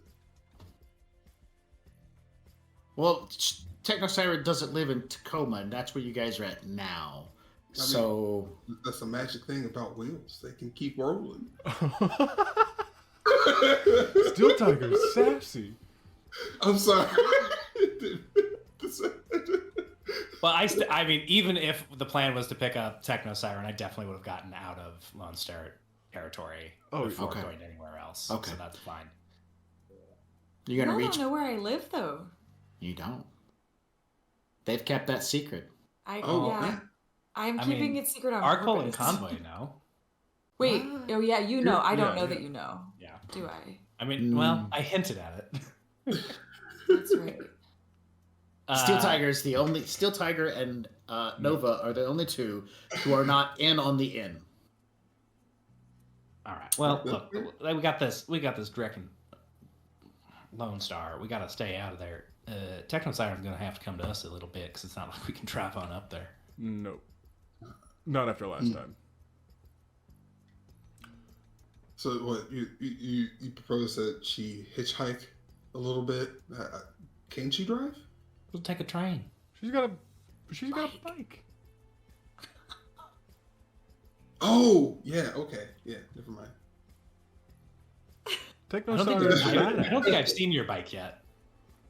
I stashed it when we were at the hospital, and I've just been riding along with you all lately. I feel like I've just been parking it and that kind of stuff. Yeah. Oh, okay. In that case, I'd like to hit up Techno Siren. Probably not via phone call. So I'm gonna send a text message to see what she's up to. How long has it been? Oh man. Since you guys went separate directions, maybe about 3 to 4 days. It's almost the weekend. Okay. So there's something that I would have been trying to do on my own on the other side before I tell you where I am, if that's okay. Sure. When there was like the whole revealed to me about the whole plan to blow up the elevator and all of that stuff, they mentioned that Horizon was the corp that was that they were like they were going against, right? So everybody plug your ears for a second, because not you, Max. Wait, Max, I need your right. ears. Okay, right. I probably should have done this offline, but I would have. I want to ask about. I want to try like dig in at work about like how are they tied to the elevator? Like what kind of nefarious things might they be up to? Could I have done any of that sort of digging? Yes, you could. Because where you live and what you work with, you can. And how would so many good questions. This do you have like the skill influence? Yeah, I do. Influence? Yeah. Cool. Tell me. You guys are good. Go ahead and put back in. Okay. So I'm going to let you know that you're going to have some information. What kind of to answer your question and to kind of keep things separate, I will do you that favor. Did you, to answer your question directly, yes, you did find stuff. And it is not okay. It is not on a scale of 0 to 10, 0 being, morally good, while 10 being horrendously bad. What they're doing is probably like a 7.5 to 8.5. Oh, okay. To kind of like set a scale in, and I will have a private, I'll Yeah. message you back and forth about some more of the details. But is it have a direct effect on everything you guys are doing? Sort of. What your actions are going to do, what they're talking about doing, will have an impact on Horizon. Will it keep them from succeeding in their nefarious activities? Yes. Will it save lives by keeping Horizon from doing these terrible things? So, yeah. Yes. Sort of. Okay. Yeah. Okay. Then in that case, if it's almost the weekend, it's probably like, can we just say that is the weekend? If it's the weekend, then I'm free. If it's the middle of the workday though, I'm still working. And I would text you and be like, I'll call you later. So I don't know, is it Friday? Is it Saturday? Somebody tell me. I'm gonna call it Friday. Great. So if it's in the middle of the day on a Friday, I would be like, I'll call you back later. It's not safe here. Dude, it's just everybody's just playing phone tag today. It's great. Phone tag episode. I don't know, man. That's a heat wave. Max said, like, those screening phone calls episodes. Also, after that, definitely scrubbing those, by the way. Those text messages.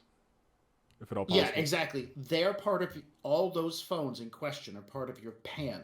You have them locked down, so you have the ability to just go in and get rid of that stuff. No one, unless they break into your PAN, which they have to go through your firewall, it'll initiate to you, they would see it. Unless somebody has slipped in a program that's running in the background and you don't know about it, you have full dominion over the system and can see all and control all. So like if Convoy decides to send a text message to Steel Tiger, you'll know about it. It's not that level. There's no level of privacy. They have to choose to do so outside of the PAN, and then that can leave a data trail that others can see. So, scrubbed, cleaned, done. Yeah, man. I don't know what's going on. Is the star up there as well? Is that what do they? No, it's not. They're not the security up there. They got their Hooper. Did anything happen? Did anything happen recently that's put everybody on edge nearby? It's just Lone Star, man. It's just the star that's in a heat wave right now. We're in Tacoma. We're doing just fine. Yeah. Tacoma is covered by a completely different security company, and they don't have as much of an oppressive coverage right now. Oh, fantastic. All right, now I try to hit the Johnson back up. Bam. Phone rings. Johnson picks up. Greetings, Steel Tiger. Good evening. How are things? Things are not well. I know that you and I have a current outstanding job, and I had made you a promise to pay you when the job was complete. I've been waiting to see what happens next, but my contact, I believe they're pulling out. Wait, they're pulling out? They're pulling out.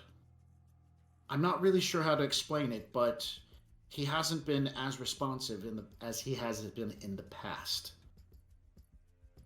Hmm. Has he given any reasons why? I'm not at liberty to say, Hmm. and you can understand why. Yeah, that's fair. Hmm. What about if the job gets done now? Is there no money on the table if they pull out? If he pulls out, there is no money on the table for the job getting finished, and that's a choice you get to make. Hmm. I wish I could be more helpful at this point in time, but everything seems very odd, and I'm trying to distance myself from the situation. Listen, there's this fishmonger down by the bay. You've probably heard about it. It's a very popular fish joint where you can buy a variety. A lot of elves shop there. There's a distributor there that sells blowfish. And I find blowfish to be very tasty. So, Yes, if you blowfish get is a delicacy if you prepare it right. yes, if you get a chance to look up, if you get a chance to get some blowfish, make sure to find yourself the only qualifiable sushi maker who makes the best blowfish in Seattle. Ah, all right, a fugu master. I shall find one. I wish I could offer you more help. If anything comes up for another job, I'll reach out to you. I know your qualifications, Steel Tiger. I appreciate it. I will talk to you. Well, I guess I won't talk to you soon, but Godspeed. He hangs up. Doesn't even finish. As soon as you say Godspeed, he hangs up the call.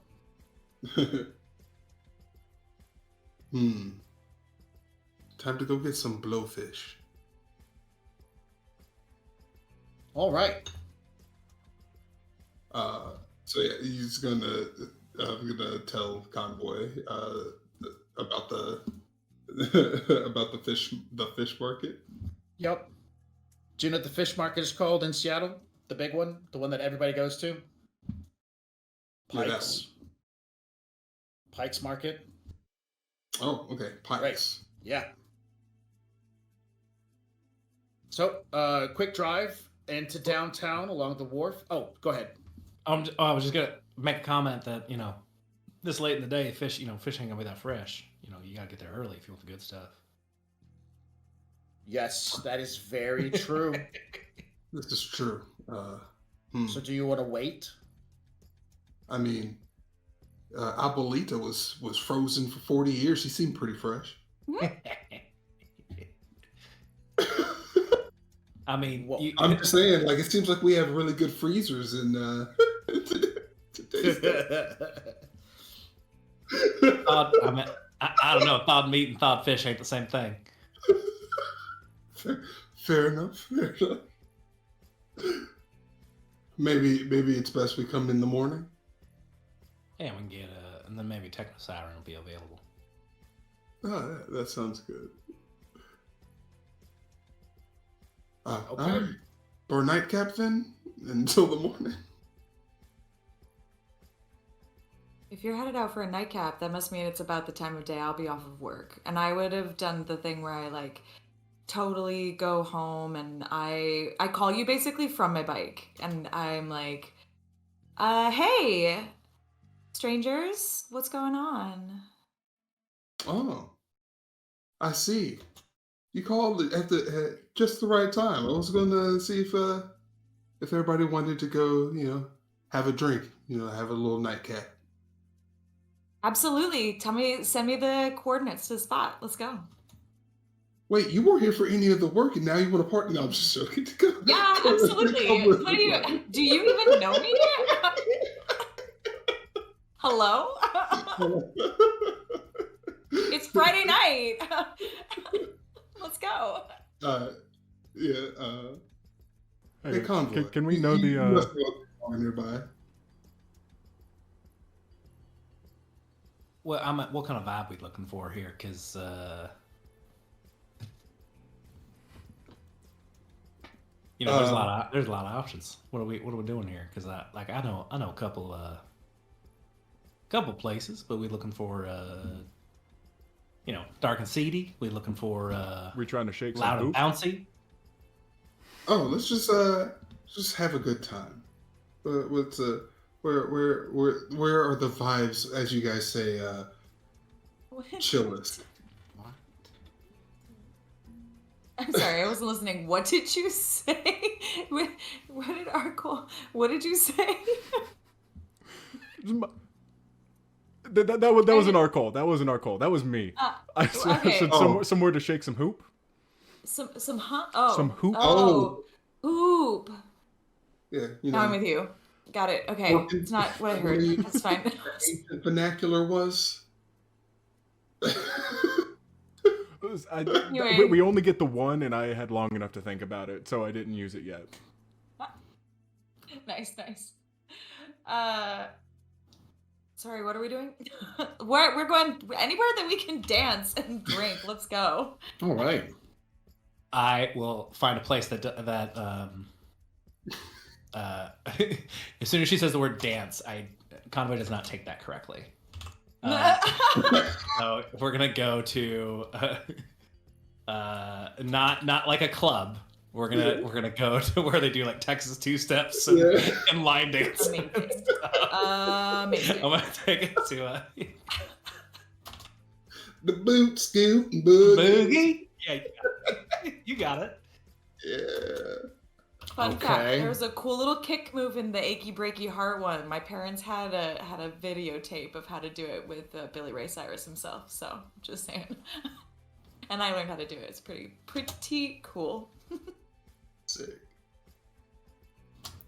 Okay. Sure. Anyway. Texas themed bar dancing. Seattle. You know it exists. It absolutely exists. It has to. They I'm just trying to think French fries inside of boots, or soy fries, I suppose. Soy fries. Boots. And krill patty burgers. How about the Texas two-step saloon? That's my first stab at it. Wow. Good? Bad? What do we got going on here? No, it's called Neon Moon. How about that? Neon Moon. I'd love it. Neon Moon. Neon Moon. Yes. Okay. Upon arriving, you guys are able to get in,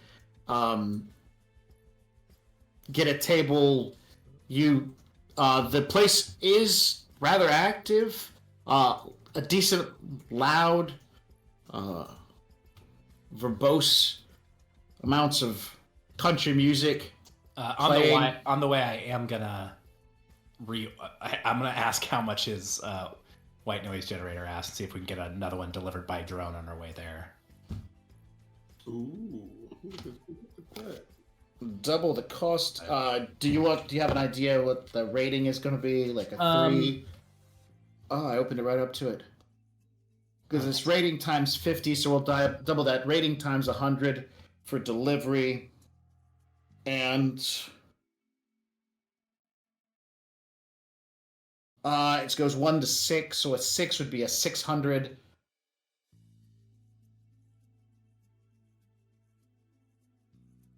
Well, we don't necessarily have to. I can probably send Goose to go get it and do a pickup. Sure. Save on cost. So you guys would have to reach out to one of your contacts who can buy and sell stuff because you want a black market, a chipped thing. So you got a fixer. Anybody got a fixer? Yeah, that's who you'd be reaching out to. Otherwise, you're going to be calling. Maybe the arms dealer might have one. So it'd be one of your contacts on your character sheet. That's how you're going to get a white noise generator. But you're going to be in a nightclub, so you're going to be in a club. There's going to be loud music. Fine, right? You're going to be fine. Okay, great. You're going to be fine. I'm overly sensitive knowing that this heat is popping up so quick everywhere. Right. Also, Arcole can... not Arcole, but you can turn your RCC on to jamming. If you remember correctly, you can jam signals too. So, yeah.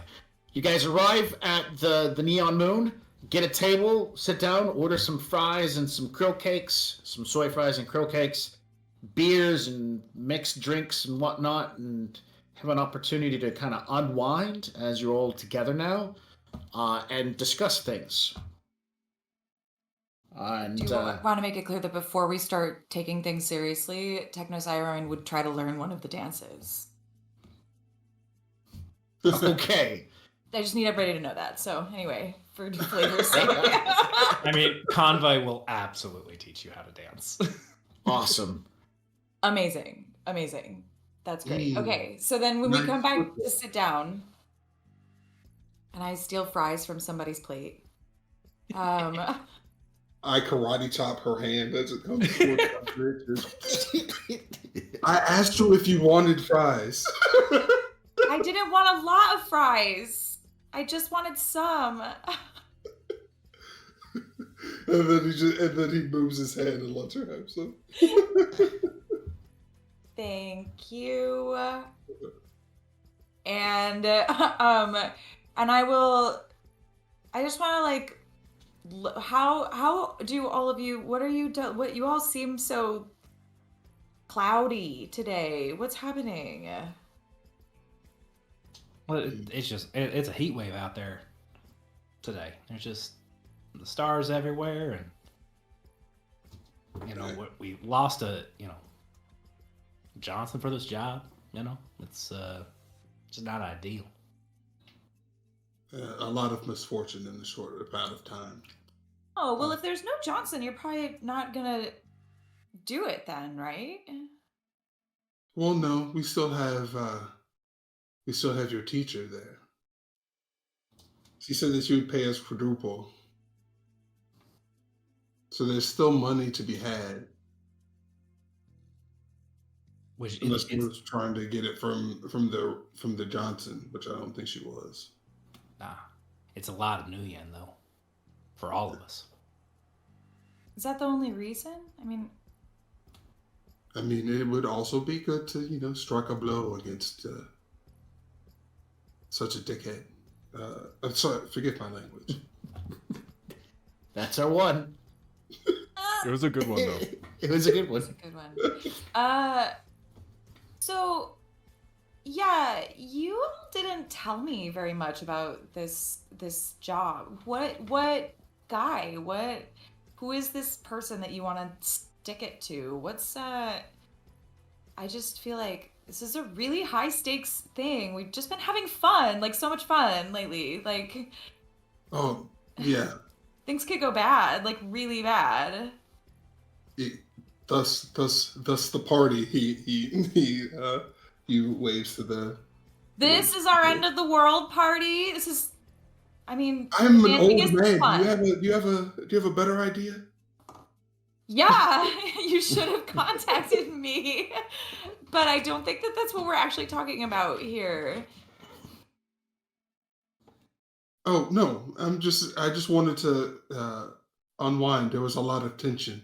I just wanted to drink and just chillax before we did something else that would most likely go wrong. He says as he looks down into his cup. Well, look, we're gonna be able to. I still think we can do this if we're careful and we put in the legwork. But and at that, after hearing the importance of legwork, he perks right back up. There's learning. Well, we gotta. There's a. We've got to meet a contact, I believe, or there was a tip that we're going to go down to the fish market tomorrow if you'd like to join us. And we can tell you a little bit about this job and what we're doing, right? Yeah, there's just a lot at stake here, and I can't just, I don't know. You didn't even know to call me about a party. How do I know? You're just using.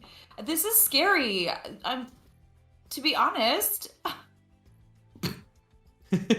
Yes, it is frightening. But isn't it fun? Well, but that was before we were gonna like fight an actual dragon and blow up the space elevator. What about all of the people that work there and all of the cool, like, that's like a cool thing that like we did. Like, that's like an awesome. Why do we want to do that? And I feel like everybody's just hiding from me what's actually happening. Even my teacher that I thought was my teacher for so long was like not who I thought she was. And like, I just feel like something is not adding up.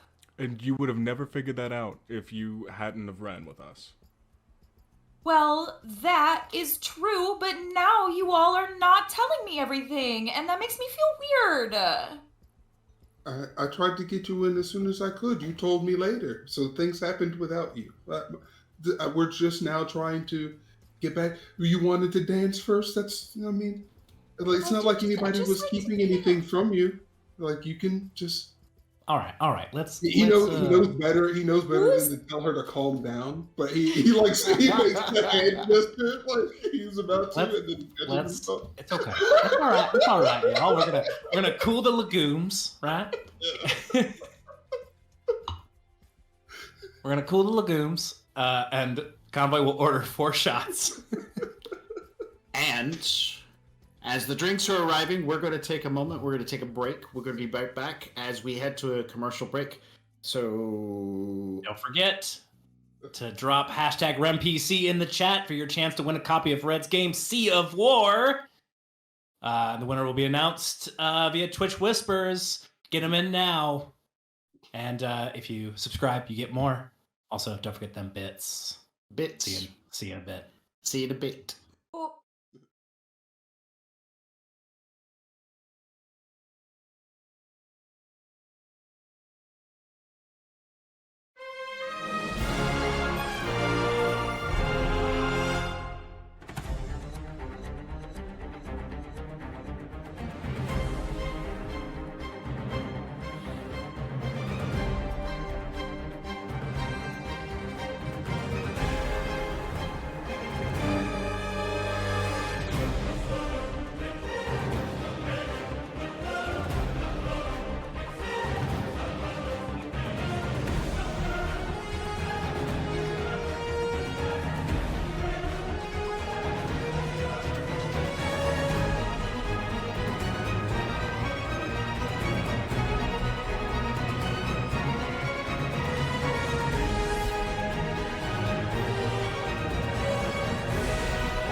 Can I just ask, what does a summoning tea kettle look like? Oh, a summoning tea kettle. It is made out of cast iron that has been painted ritually with symbols in blood, obviously, that are then coated and shellacked over so that they don't flake off, that way it can last for centuries.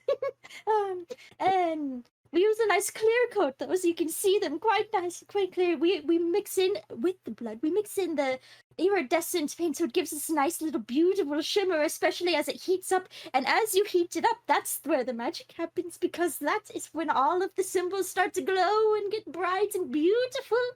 And as the tea kettle whistles, that is the summoning ritual complete. If you have an interest in using the summoning tea kettle, or taking part in any of the other worlds in our games, you don't have to have experience. Just join our Discord, and the GMs will work with you and help you find a game you enjoy. The link is in the chat. Ready to level up your cosplay game? Check out the Geek Forge on Etsy. With a variety of props to give your photos that extra spark, you'll find just what you need. Hold magical fire in the palm of your hand, or take a potion to restore your mana. With a large variety of colors, you can choose your own magical flavor for your cosplay.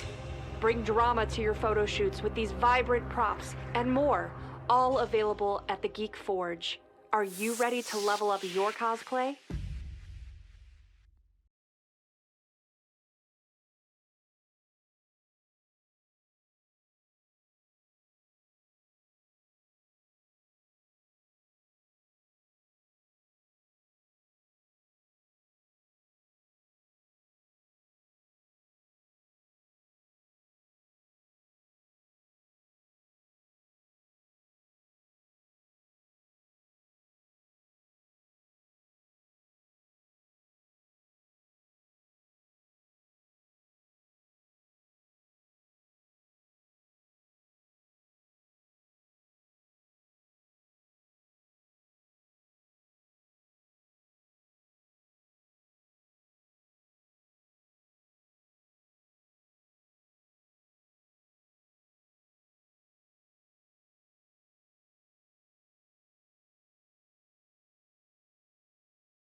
Well, howdy there, everybody.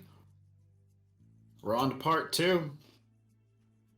The nightclub edition. I don't know what they're doing.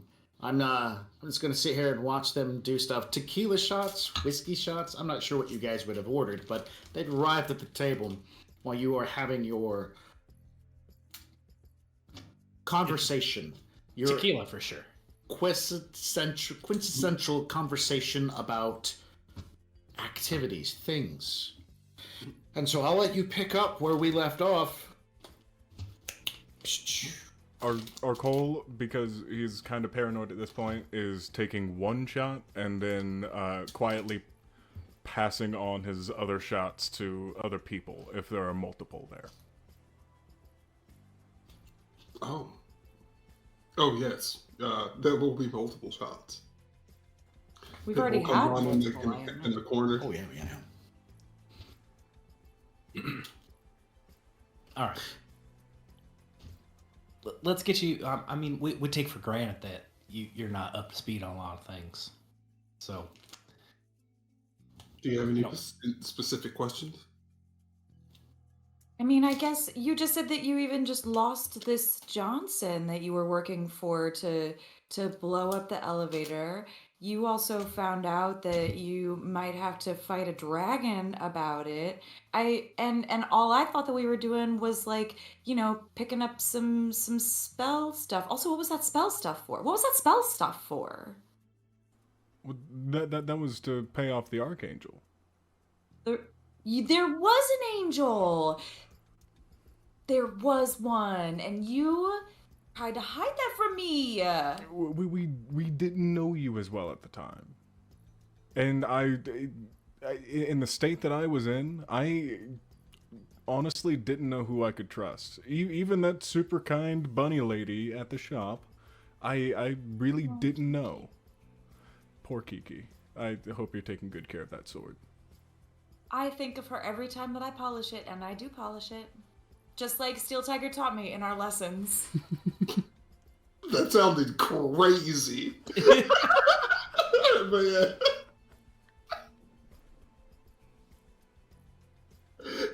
Yeah. Yes. Honoring your war gear is the first step to success. Yeah, exactly. I'm Envoy listening. bites his lip and shoots 2 more shots.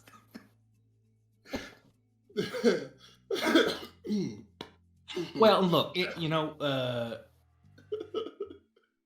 also know that we weren't sure if we could trust you. Finding a mage is real difficult, and then when you run long enough, I'm guessing you're relatively new to running, right? Yeah. So you tend to pick up a few enemies here and there. And it is common practice to investigate the people you work with. Okay, well, do you trust me now, though? I do now, yeah. Okay. But when we first brought you on board, we weren't sure. We found out. I'll look at Arcole. Be like, yeah, we're being honest here. So we know you live up there. So we weren't sure who you were working for, or what might keep you from helping us. Everyone has their own agenda. Everyone does. It just we are very open about it. We're open about what we do in order to make our goals, and not everyone is. We just have to make sure. I'm sorry if you felt deceived. That was not our intention. And let me tell you, I understand you're worried about the folks, working on the elevator, and I get that. I mean, we're lucky it's in the warehouse, the industrial area, so it's not going to be civilians hanging out in their homes that are going to get hurt. And I'm sure we can probably set an emergency evacuation. Set that signal off. Help minimize casualties. Pull the fire alarm? Yeah. That works every time, right? Well, unless Horizon is, doesn't have put fire alarms on it. It's not like they got to worry much about safety regulations. Oh, fair enough. I guess OSHA was the first thing to go. Mm-hmm.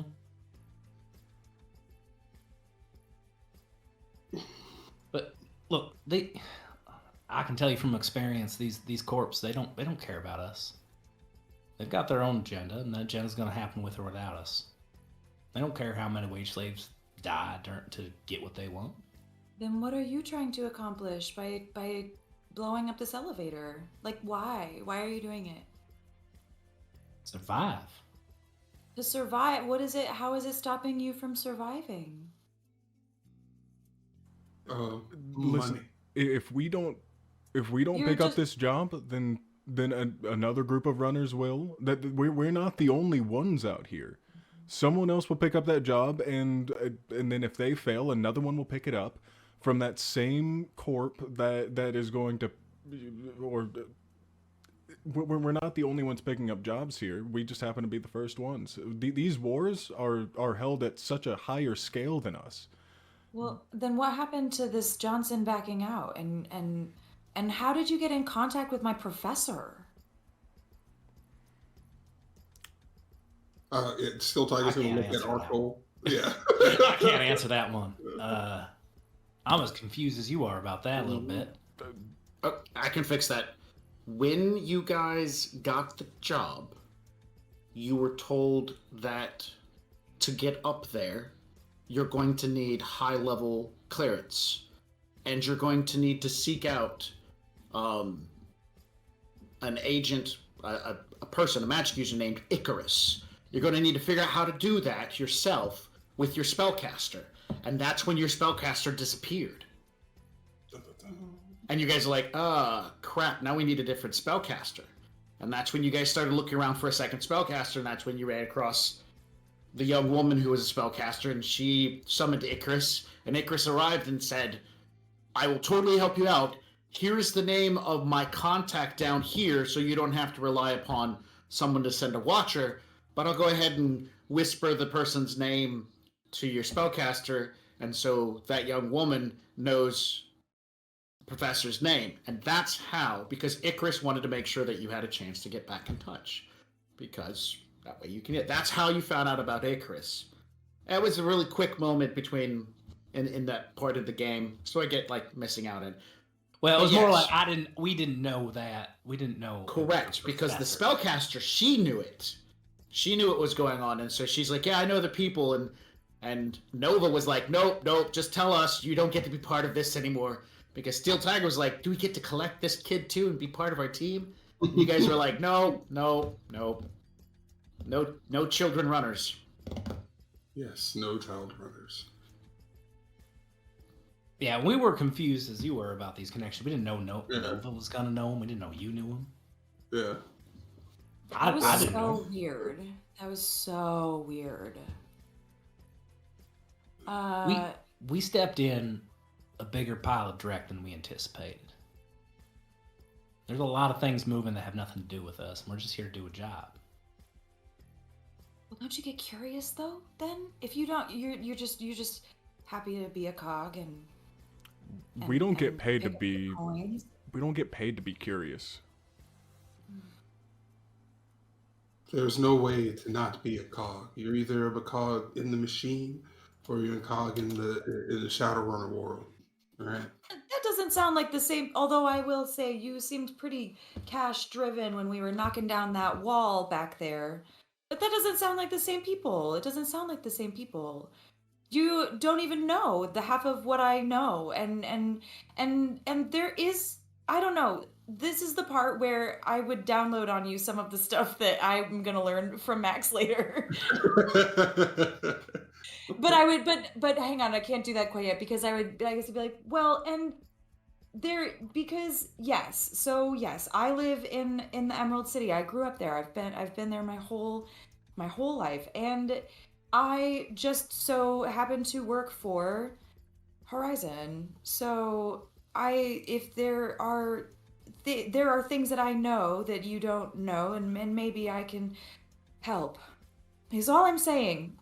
So just tell me stuff. Can we go dance again? I'm tired. Yes, sure. Feel free to dance as much as you like. But I believe you know everything we know at this point. I think so. Now we're finally up to speed. Where's Nova? I miss her. She got stuck. She works weekends. Okay. She had to pick up a couple extra shifts. Yeah, she works the weekend shift. Well, I mean, since we're going to be honest and open, you guys all saw the chat, so you all know that she's found an inn into the Emerald City. I don't know who she's told, but I mean, our Cole would know that she's now working in the Emerald City because you've been tearing apart her work visas, trying to rebuild new work visas for everyone else. I mean, if we're going to be sharing all the details, unless our Cole doesn't want to share those details. I do. Arkol defines it in everybody's best interest to share that information. Cool beans. Oh my god, she's gonna work up there? Where? Now, that... I don't have that information on hand. But no, it's fine. I put it into a separate file for Aztec presence, and all that stuff, and she and I have been talking. But it's at one of the Stuffer Shack number 2 is hiring her, and so she is being trained to do the overnight work. Right. So she's pulling doubles right now on Fridays, Saturdays, and Sundays while they get her trained and up to speed. Oh, okay. Well, she's staying in the same vein, still stocking those blood bags, over at Stuffer Shack too. Just I'll have to go visit her. I know right where that is. Okay. Do you think she will let us use her discount? Better. Oh, for sure. For sure she will. Oh yeah. Yeah, I reckon she'll do that. she could also probably just take it. I think that $5 discount goes everywhere. Yeah, I'm guessing she'll turn a blind eye to that too, right? I'm not Also, sure. I'm guessing that She's Aztec serious about her job. that Aztec discount is probably a hill of beans anyway. Probably. All right. So dancing, a bit more drinking, and then chill before going to get some fish early in the morning. Sounds like the plan. All right. I think further in the night, once things have calmed down, our Krull would like to make the point to Techno Siren that I need you to know about earlier about being cogs. That is all about perspective. We don't see it that way, and the higher ups at these ridiculous mega corporations don't either. You can either see yourself as a cog, or they can see us as rats, or whatever you want. It doesn't particularly matter, but this is our way of at least being able to justify our existence in the world instead of just going along with it. If we tightened up, if we repented, then sure, we could. Like, we probably could live pretty, straight wage slave lives. It just, we don't want to. And we don't see ourselves as cogs. We're being hired, but we choose. We make that decision. And I just want you to, I understand anything that you're trying to do. And it just, that's how we see it. I would put my hand on your face because I'm a little drunk at this point, and I would say, finally, some honesty. And that's a cog I can fight for. That's so good. It's a little bit too much touching for this dark dystopian future, so we're gonna tone it back and go back to, like, I don't know. Imagine somebody stumbling onto the highway and getting run over at least twice. There we go. Now it's gone all dark again. Yeah. We're back to the That person had grind. no health and exactly. No, that person had no health care. There we go. All right. So the morning will come. I'm assuming you guys find a place to stay, either in downtown or head back to Steel Tiger's place. Make perception checks, both matrix-wise and regular, and astral, to kind of like give a watch, especially going into the Lone Star territory, because beforehand there was a concern about activity. I would certainly reach out to my buddy Billy Bob Bunsen. How much do you want to spend? Money-wise, how much Nguyen you want to give him to have him spell out an answer?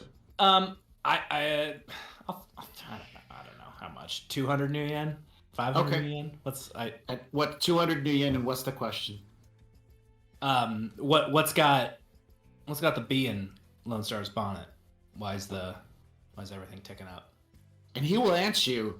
To be honest, I'm not really sure. All I know is that there was a big push for everybody pulling double shifts and double duty and double watch and getting all the drones out and running around. somebody high up started talking about something. Not really sure exactly what, but it came down pretty quickly. Everybody's got to start pulling doubles. My friend over at Kagami, they got the same kind of notification, but from what I understand, they didn't do diddly about it. They didn't care. Hooper is saying jumped the gun and started like doubling down on security. Knight Errant didn't, and no one's saying exactly why or what we're supposed to be looking for. We're supposed to be looking for something out of the ordinary. And man, like, it has been one hell of a night. I don't know what to tell you other than I'm drecking tired. I'm drecking tired because I've been at this way too long, and I still don't know what we're looking for. But we're running everybody's plates. We're doing a scan on everybody's IDs. As soon as I find out something, I'll let you know. All right. Thanks, Billy Bob. And by the way, 200 new yen was more than enough. He spills the beans. He doesn't know. But he does let you know that other security corporations in the area have been given the same kind of like ramp up your looking kind of scenario. Hey, that's still good info. Yep. Early morning comes. You guys are hanging out. First person responds is where you guys were at. You were hanging out where? My place. Tea shop. Got it. You're getting up early, refreshed, whatever that you're doing. Arcole, you still need to finish those extended dice rolls for getting those visas ready. But you've got all of them broken, so now it's just a copy and paste kind of scenario. But you're getting them done. Work visas for everybody. So that's probably what you were doing with the majority of your night while still hitting the jazzerciser kind of stuff going on.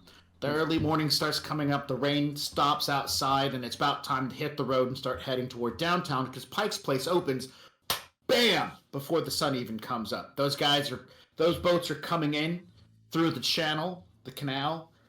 By the way, so if you didn't already know, the bay is mostly gone.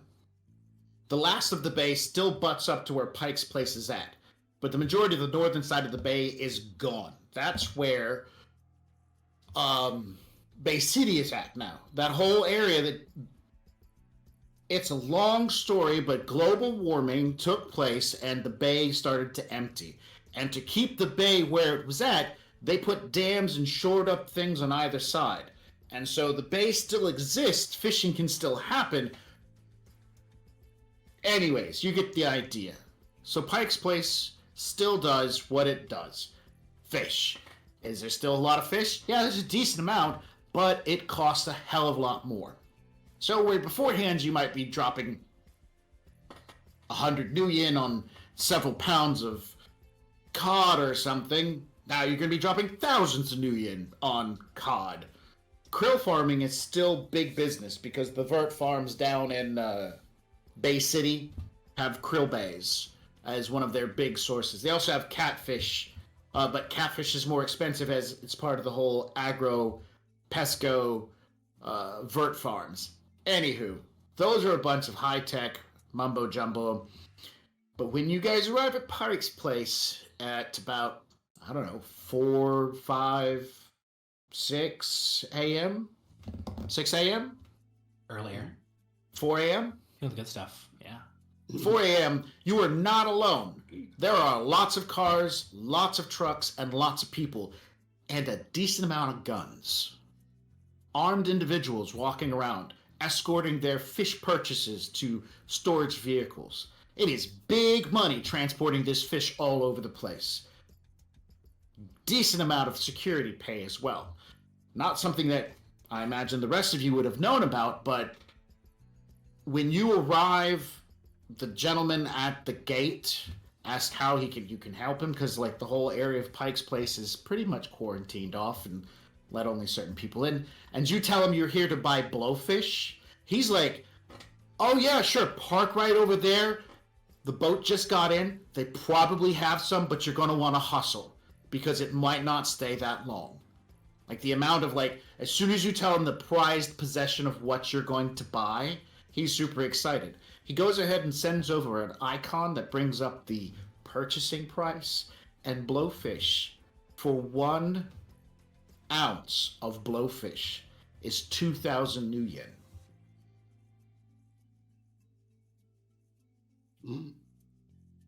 Yeah.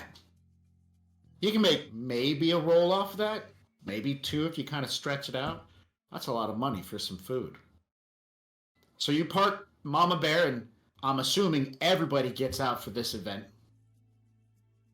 Nobody has to see a gun license at all. Are you guys, and everybody either has a bodyguard with them, already having something out, or at least visible to show that they're packing. So, you guys begin. Everybody's just walking around open carry. Yeah, at a fish market at 4 o'clock in the morning. Part of me was just like, I just walk in, just like, but no, like the mask, just everything just open. Does it seem commonplace at all for people to be hiding their face? What'd you say? No, nobody's hiding their face here. Okay. Then okay. No, we'll roll no mask in that case, or at least I will. Okay. Good news, the cameras don't seem to be everywhere. They're at the front checking vehicles as the vehicles were coming in and out. And around the market itself, there seems to be a low amount of cameras. So maybe a good perception roll or a stealth roll might allow you to avoid cameras if that's what your concern is. I will absolutely do that. Could I roll Matrix Perception instead to like read what the cameras are seeing, what angle they're at, all of that? Yes. Okay. Yes, you can. And then that will provide, if anybody really feels like stealthing, a bonus for them to avoid being detected by the camera. Got it. And Gross had a D6 or a D8? He has 4 dice, so when he aids you, sorry, he has 8 dice, so when he aids you, he's able to give you 2 extra. Oh, okay. So I can just go +2 on that. All right. Yes. 2.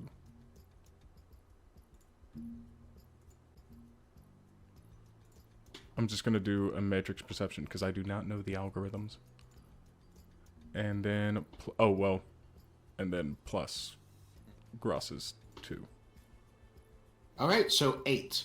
That will translate into a success plus everybody else. If you go to make a stealth, if you're like, I want to avoid being seen on the cameras, you'll be making a stealth roll, and you would increase it by another 2.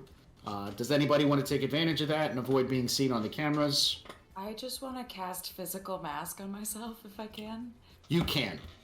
I would like to just look like some dude with like a really impressive mustache and beard that I see at the whatever. Like I just see him. Sure. Yeah. Go ahead and make your roll, and then make your drain roll. You need at least 2 successes for pretty much this. I get to add a 2 because of my sword. You do. I'm assuming you're physically masking the sword as well, right? Yeah, the sword is my gun. That it like turns into looking like my gun at my hip. Yeah.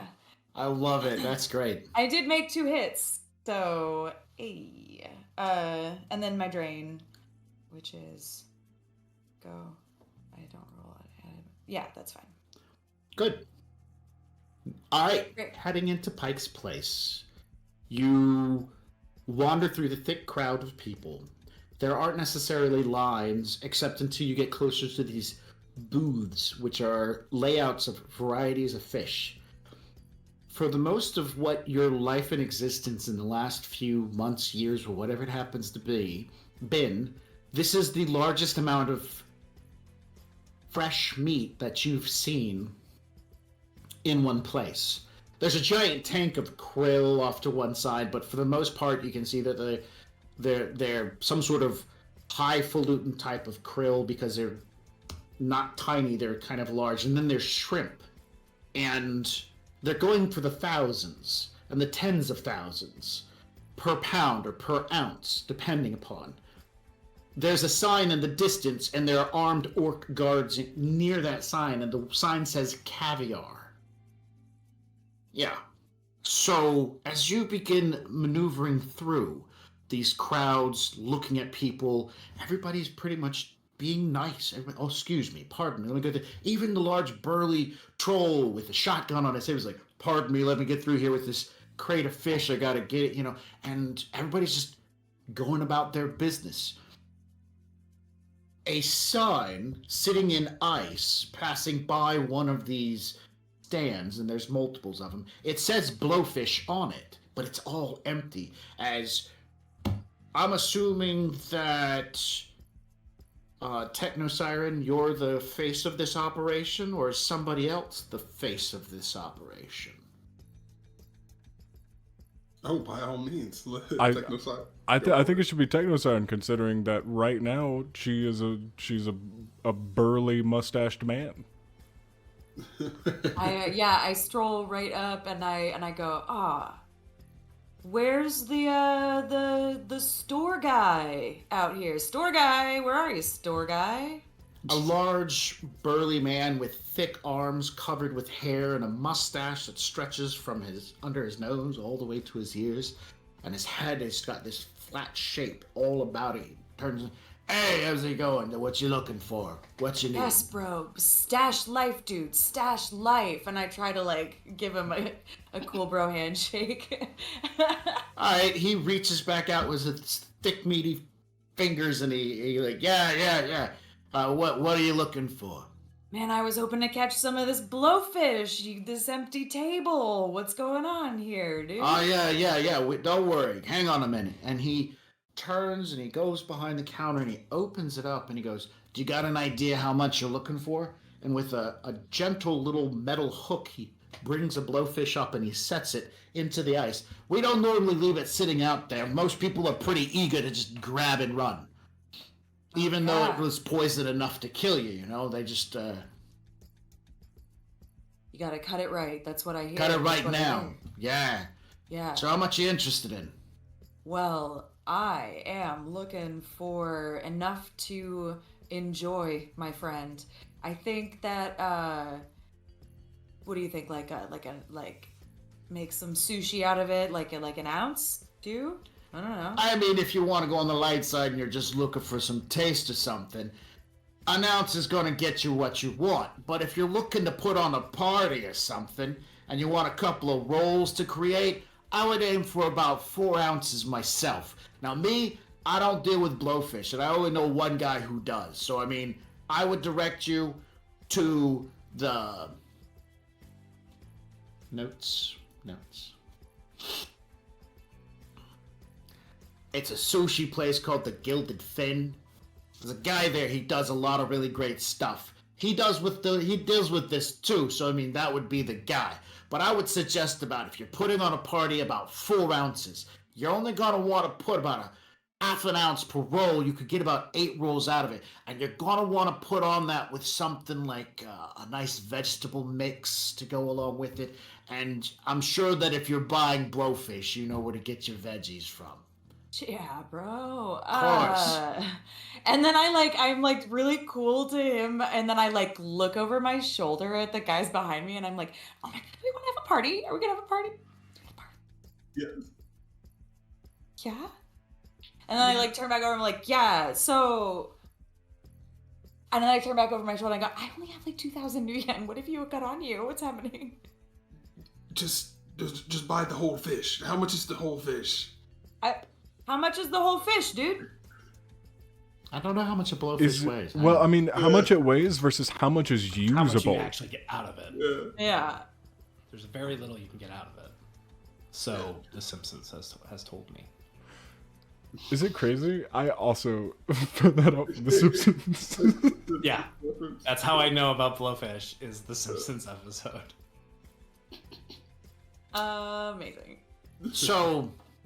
how much it weighs is the average blowfish can easily weigh up to about 30 pounds. And so you only need a few ounces. So this is a lot of fish. Yeah. Okay. So how many So, how many ounces you said are we need, available for the game? You want to get more than 4 ounces? We only live once, right? Oh my god, this is gonna be an amazing party! Okay. So, but then how, so if you said 30 pounds? No. Yeah, but the whole, that's not like the fish. It's total fish. That's not like bones and eyes and skin, but that's not the meat. Uh-huh. But we'd have to pay for 30 ounces? Or 30 pounds? No. Now, if you want the whole thing, he's just gonna butcher it right here. Okay. We'll pick out a number. I'll say like the whole thing butchered is gonna cost about 10,000. Okay. How's that? Yeah, sound? I just don't have that much nuyen on me. You don't, but the man standing next to you does. I do. I will purchase the fish. All right, so as soon as that crid stick comes out, the guy grabs a piece of wood, slides it over, grabs the blowfish, and just chop, chop, chop, chop, chop, chop. Pulls out some brown paper, and with skill, he deftly removes parts of the blowfish, pushes the body back to one side, wraps it up, tapes it, puts a mark onto it, takes your cred stick, runs it by his comm link, ching, 10K, disappears as he hands you over 10 ounces of blowfish. I appreciate it. Earlier you were talking about there was only one guy you would trust to prepare. Oh yeah. Trying to see if we can find his name real quick. Boop, boop, boop. Yeah, it's a sushi master at the Gilded Fin. Great guy. At the Gilded Fin, you said. And what was her name, my ass? So I could let him know who sent us his way. He looks to you. Oh, I don't have a name. I don't have a name, and nobody else down here does. Understood. Well, then I hope you have a wonderful day, sir. With the fish. All right. Oh my god, who are we inviting to this party? I still look like a big dude and I'm doing this. Who's he coming to the party? First we need to go visit the sushi master. I think it's just gonna be us, right? Do you really want to share it with anybody else? I would with Kiki if I could, but anyway. Oh, I mean... She's so far away, she can't come. Okay. It's scary over there. It's like, scary. Listen, she probably already heard us talking about the party. If she wanted to be here, she would. That's actually probably pretty true. And scary at the same time. Also The scary. Gilded Fin is probably about 4 or 5 dozen blocks away into downtown, and not a hard drive either. This early in the morning, it is easy cruising through the streets. You find the Gilded Fin. Being that it's like 4:30, 5 o'clock in the morning, it's not open. Who would have thought? Sushi place open at 5 a.m. You guys did. Well, I'm back to looking like me again, and I have like these giant sunglasses on because it's like too early. Like actually too early. Convoy is also wearing sunglasses. We did have a night of drinking. Yeah. Followed by very early morning. Can we take a In fact, nap? Convoy's not even driving. He's got his seat reclined and he's letting Mama Bear drive. Okay. Well, Mama Bear has arrived, and at this point in time, place isn't open. In fact, it doesn't open till 8 a.m. So you got like 3 hours to burn. Do we have... We don't have... Does Mama Bear come equipped with an ice box or a fridge or anything that can keep this fish semi-safe? Because we're already kind of playing with fire. I know where there's a nice refrigerated truck Where? in the middle of that retention pond. But yeah, no, we can just take it back. I'm sure you could pass by a stuffer shack, grab a styrofoam cooler, and throw some ice packs into it. Drop about 100 new yen and have a setup that's going to be just fine to keep your 10 ounces of blowfish nice and chilled. So let's just hit the fast forward button. 8 a.m. rolls around. You guys have had a chance to either crash out or keep vegging out, hitting the no-dos and the long hauls and cranking out some work visas. when aid comes, the sign outside changes from being dim to going open, open, and then a little fish swims by. I Open. didn't even see anybody go in. That's weird. Nope. Nobody went in. And it's a nice little decor. It's got like a red face to the building, couple of windows, like 3 or 4 windows down, and only one little door that walks in. And it definitely looks like a little hole-in-the-wall place. They live there. It's multiple stories, and this is in the downtown area, so I mean, good possibility. Bars over the windows, clean streets, couple of delivery drones. Bars over the windows. Couple of drones passing by, delivery drones.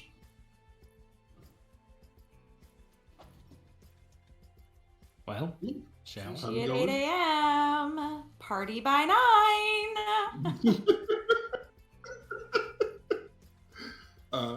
So I would grab the cooler and then head up to the shop. All right. Opening doors, stepping in. Just like the outside of the building, the inside of the building is long. Sets of windows on either side, 2 to 1, 1 to the other, something like that. Little booths and tables, booths to the wall, a few tables in the middle bit, and there's one of those salad buffet carts sitting in the middle with the plastic overhang. It's not filled, there's nothing in it, just ice. A couple of people are moving about doing stuff. And then along the back area of this really long restaurant, you can see the sushi counter is lit up. It's mostly empty, save for like people prepping and whatnot. As you walk in, a tired, haggard-looking Asian man walks up and says, "Morning. We have coffee ready, and we can get a couple of things started. Breakfast menu," and he hands you an icon to open up on your comm links. He shows you like the little QR code that you can scan, or offers the icon for your options to look at breakfast stuff. Both are table. What'd you say? That again. I was just like, oh yeah, he's just like looking at the menu. I was like, oh, what's good today? Today's soup of option is clear soup, and right now we are waiting for our delivery people to bring back some of our selection for our sushi rolls. The menu shows soy and krill patty, soy and krill material, but if you're looking to spend a little bit more nuyen, we will have real fish here shortly. Do you guys prepare bring-ins? Yes. He says in a very quizzical way, yes. Yes, we can. How are you at preparing fugu? Or blowfish? He kind of takes a pause for a minute. It is a rare occasion that somebody asks for such a thing. But we can make that happen. Please, come with me. Let's not waste our time out here. Let's go back to the sushi bar and meet Usagi.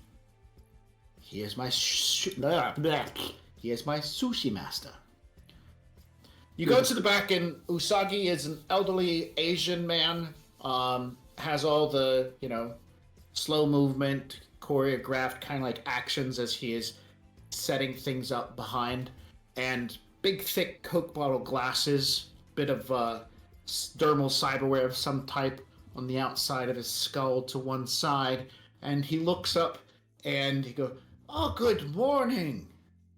And the man who's been talking to you says, "They have brought in and are looking for blowfish." He goes, "No blowfish today. Too expensive." He goes, "I know, but," and he makes a hand gesture to the 4 of you. He's gonna open up the case, and it's gonna start glowing like the case at the end of Pulp Fiction. Just whoa. We have brought some of our own. The old man gives a nod. "Ah, yes," and he reaches up to above the plexiglass to retrieve. He takes it and he sets it down and goes, here. And he pulls out rolled up pieces of paper and says, look over the ingredients. My suggestions are at the top. Go have a seat. Have some sake, coffee, ocha.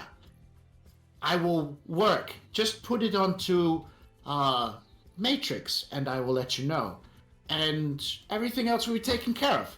But I'm going to keep at least, 1 ounce for myself. Is that okay? But of course. He nods. As you are paying attention to a bunch of stuff, the man who's been trying to sit you has disappeared, and now there's a woman there, and she's helping you sit down, and she's taking your orders of water, sake, ocha, coffee, whatever it is that you're looking for. And as you guys are getting organized, and he's got the rice going, and he's back there, he's doing his magic and whatnot, the manager, the man who is trying to sit you, comes walking back out, and he holds the curtain back. And from behind in the back room, your Johnson comes walking out. Dun, dun, dun. And he gives you a nod from a distance. He starts walking towards your table. Morning, Still Tiger. Good to see you. Good morning. Here, have a seat. Of course. And we're going to take a break, go to our 10-minute, and we'll come back and it'll give us a chance to kind of start closing the door on what the hell's going on with the job. Dun, dun, dun. All right, Gen Con glitchers. That's what I'm calling you now. I've decided. Let you know. Don't forget to drop a hashtag RemPC in the chat for your chance to win a copy of Sea of War. You can get extra additional entries if you subscribe to Gen Con TV. And don't forget that for every 100 bits you donate, you get another entry. And don't forget, you can give those bits to us so we don't die. Check your bits, and we'll see you in a bit.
Can I just ask, what does a summoning tea kettle look like? Oh, a summoning tea kettle. It is made out of cast iron that has been painted ritually with symbols. in blood, obviously, that are then coated Obviously. and shellacked over so that they don't flake off, that way it can last for centuries. And we use a nice clear coat though, so you can see them quite nice, quite clear. We mix in with the blood, we mix in the iridescent paint, so it gives us a nice little beautiful shimmer, especially as it heats up. And as you heat it up, that's where the magic happens, because that is when all of the symbols start to glow and get bright and beautiful. And as the tea kettle whistles, that is the summoning ritual complete. If you have an interest in using the summoning tea kettle, or taking part in any of the other worlds in our games, you don't have to have experience. Just join our Discord, and the GMs will work with you and help you find a game you enjoy. The link is in the chat. Ready to level up your cosplay game? Check out the Geek Forge on Etsy. With a variety of props to give your photos that extra spark, you'll find just what you need. Hold magical fire in the palm of your hand, or take a potion to restore your mana. With a large variety of colors, you can choose your own magical flavor for your cosplay. Bring drama to your photo shoots with these vibrant props and more, all available at the Geek Forge. Are you ready to level up your cosplay?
She says spell like 92 times. Spell, spell, spell, spell, spell, spell, spell, spell, spell, spell, spell, spell, spell, spell, spell, spell, spell, spell, spell,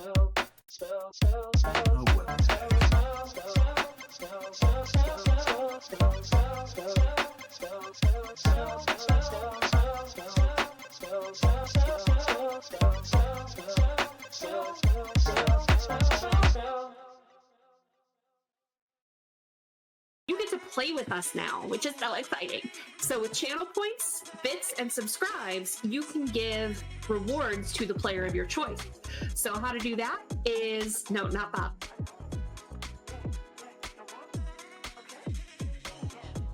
Channel points, I believe it is 500 points, gets you NERPs, which is +3 to any dice roll to the player of your choice. For 1,000 channel points, you can do a point of edge to any player. And for 2,500 channel points, you can do 4 edge to the player of your choice. Now for bits, for 100 bits, that's $1, you can do the NERPs. For 200 bits, that's $2, you can do the point of edge. Or for 500 bits, that's $5, get 4 edge to give to the player of your choice. And finally, again, the subs, if you subscribe, you can give 4 edge to any player.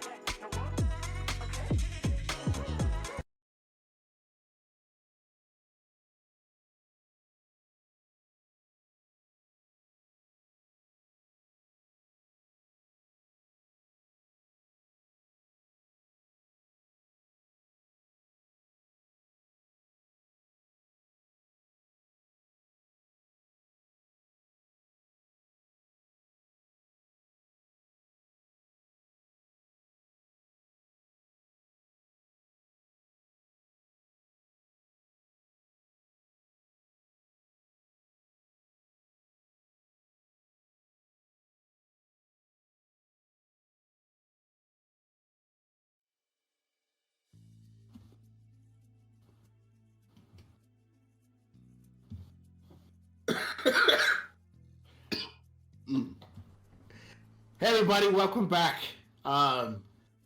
We're just gonna start. Like whatever, there's a description. You guys should be paying attention at this point in time. I can't afford to keep doing the recap. Catch up! Hit the rewind button, go back. Anywho. Is there a rewind button? I don't know. I rarely get a chance to watch my own stuff. That's a lie. I do watch my own stuff and then I cry when I go like, I made a mistake. What? No tears in That's not football. true. Max never makes mistakes. Oh. He just makes adjustments. Somebody's looking to garner an edge since they're, I know, right? So the Johnson walks out, he greets you, he has a seat, and there's no bodyguards. The 2 gigantic orcs that you've seen him with aren't here, so he seems at least safe in this environment enough to approach and sit at the table with you guys. I recognize all about him, and he points toward Techno Siren. Oh, I don't look like the dude anymore. Oh, I don't remember you saying that you dropped That's the okay. physical mask. I did. I dropped it. Okay. Yeah. Then he wouldn't have said that.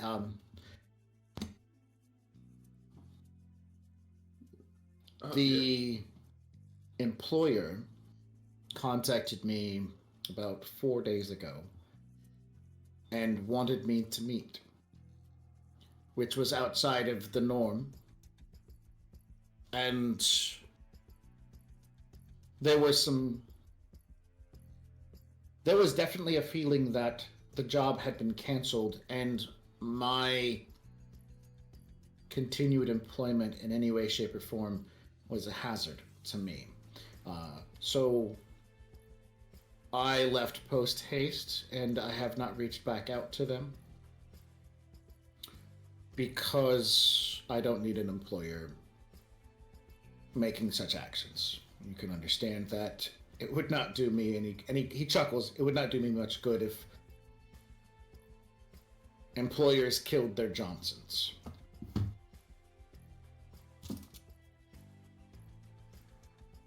Yeah, I'm definitely pro not killing our Johnsons. I'm not sure what changed, but I did do some looking around.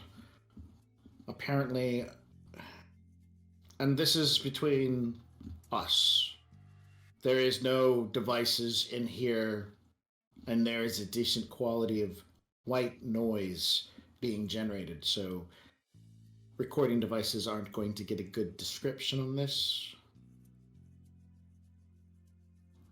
The Johnson made some sort of action with a dragon. Sorry, he says, that's the wrong words. He goes, the employer made some sort of actions with a dragon that I have found through some preliminary investigation. The dragon goes by the name of Vetar Russ. Max is butchering the name now. Vetraras. Yeah.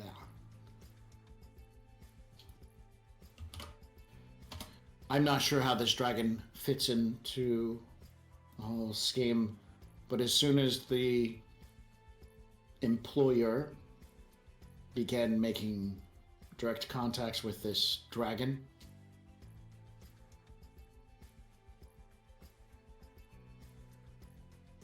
that's when things changed. I found more details out, but I'm assuming that you have questions.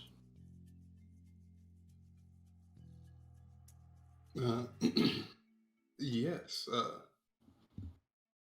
So, what's been going on with Lone Star presence?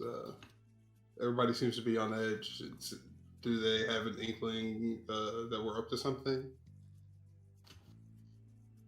I'm not sure that's related to anything what we're doing. At least I'm not 100% sure. Are you aware of the Allurans? They recently began pulling out of the city. There was a broadcast last night. 1 second. He plays with his comm, and in AR, as well as on his comm, a broadcast starts playing, a news agency. Hi, this is Kessler of Channel 7. We've got some interesting news taking place. Something, blah, blah, blah.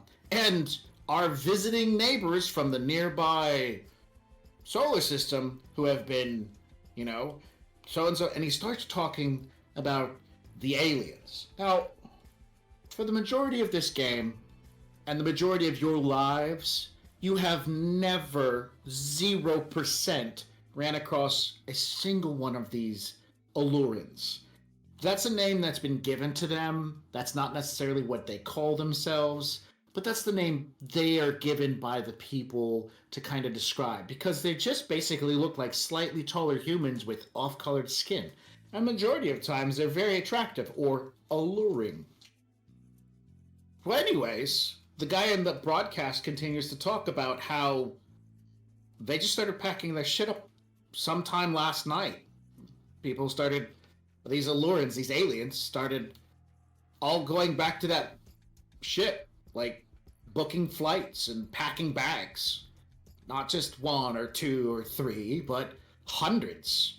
In Seattle, Washington, Chicago, and a variety of other different places. And he says, whatever happened with that, my contacts in Lone Star tell me that that spurred concern that they were all heading back to their ship.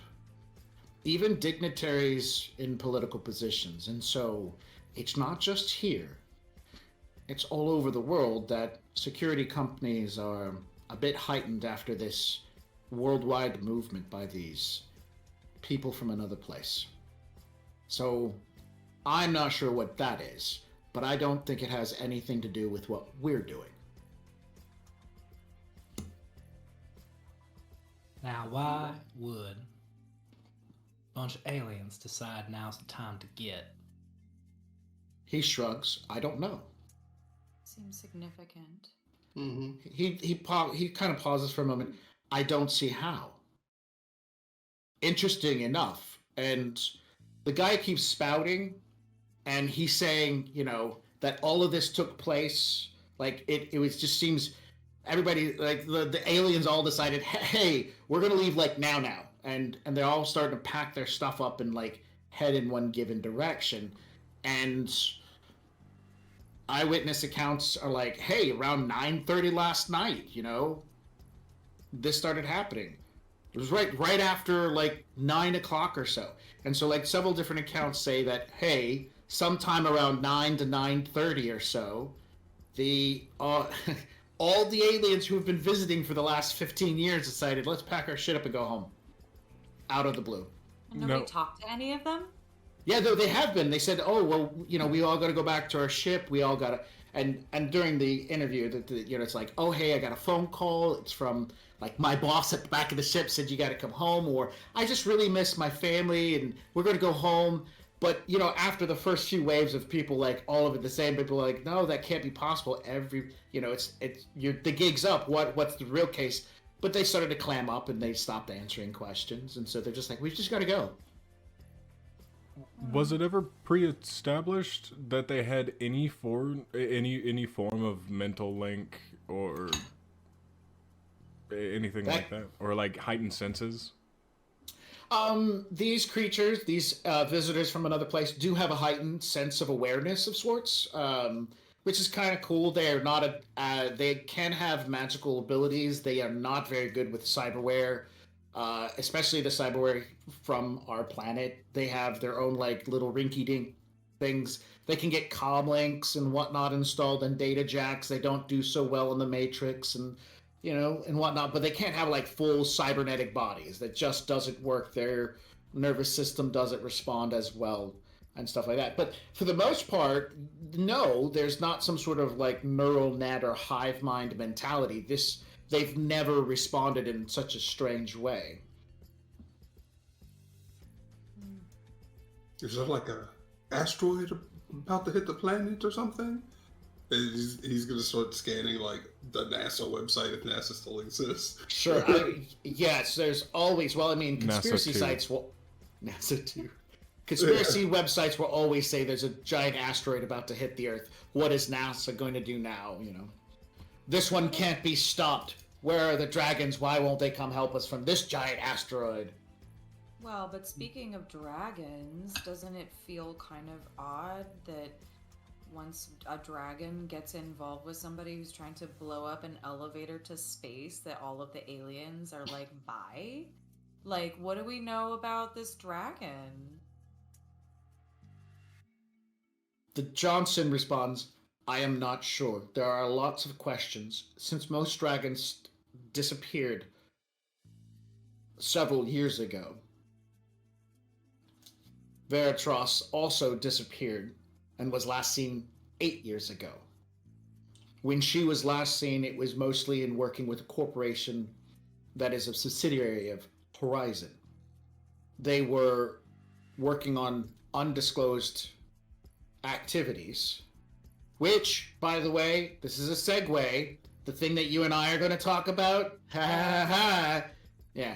So anyways, and I do not have those kind of contacts to find out that information.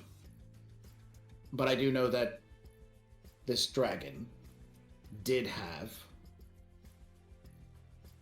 and then some activities with, and then disappeared along suit with all the other dragons and the great dragons, and now has reappeared related to this job. Why? I am not sure.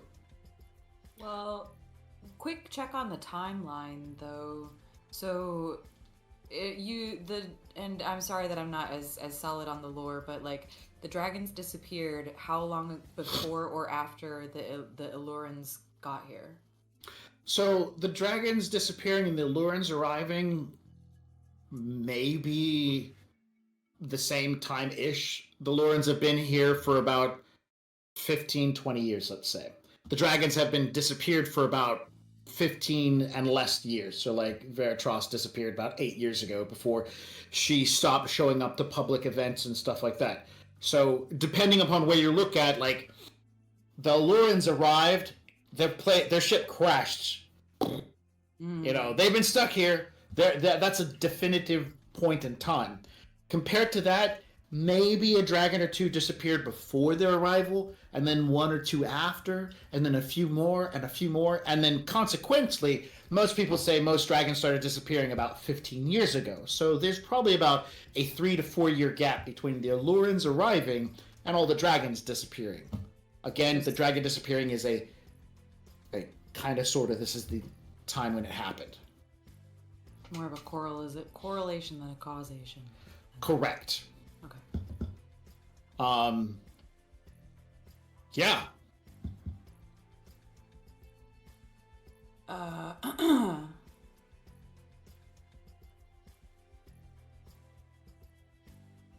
we'd only know if we had talked to them, and I don't know any Allurans. Did you all ever meet any? No. No. Did you? And I look at the Johnson. Have you ever met one? I was in the airport when one passed me by, and I will have to admit they are, as described, attractive and definitely attention-grabbing. Hotties, got it. On a side note, you know that in the Emerald City above, there are a few Allurans that live there.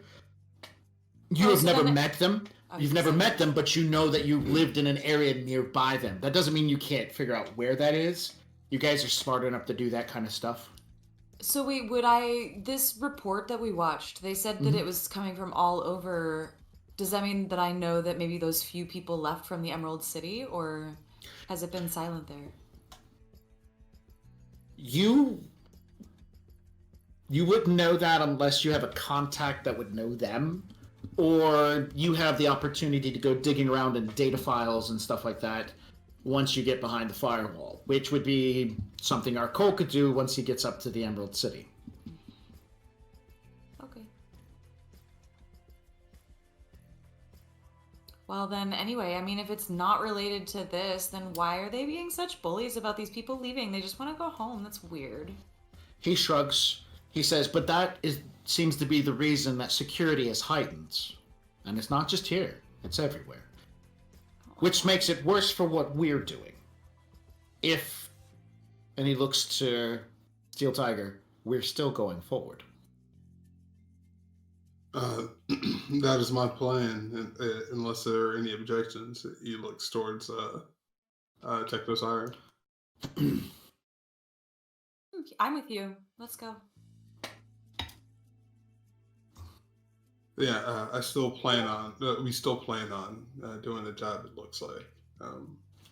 Were you still able to come across explosives? I am, and that was to be provided by Yokomi. I know the location where they're at. I do not know if I'll still easily have access to those explosives. It might require a little extra work to get a hold of them. I'm assuming that you either have decided to hood this one out, or someone else is picking up the tab. If you're hooding this one out, then I'll give you the directions to where the explosive's at, and you can resolve it yourself. If someone else is picking up the tab, I'm sure I can make efforts to pick it up myself. Otherwise, I'll still send the information over to you, and you can swing by and pick up the package. Yeah, well, either way, yeah, we need the address, correct? He gives a nod.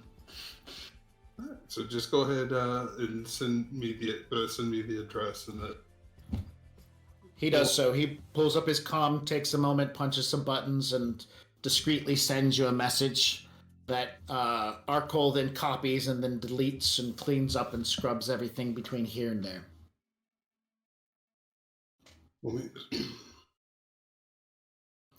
In that, you'll have an address and what is currently the passcode for the Maglunks. I don't know how long it's going to be good for. I don't know if Yokomi has the ability to change any of that information. You'll have to make that choice. I appreciate this. I'm no longer part of this. I'm no longer getting paid. But at the same time, I feel like I should be doing some hooding.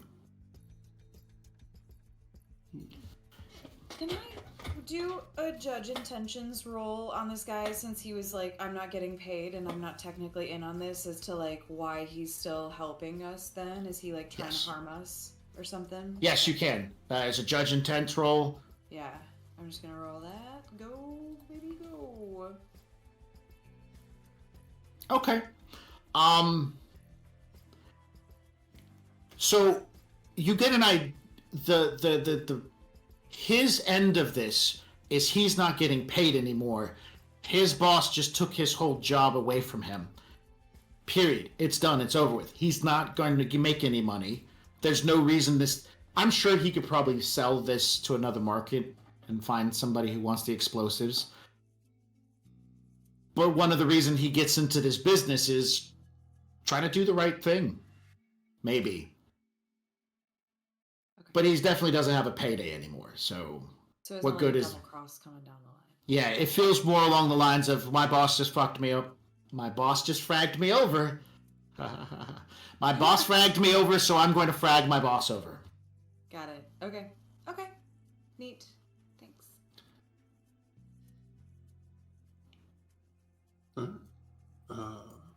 Was there anything else we needed?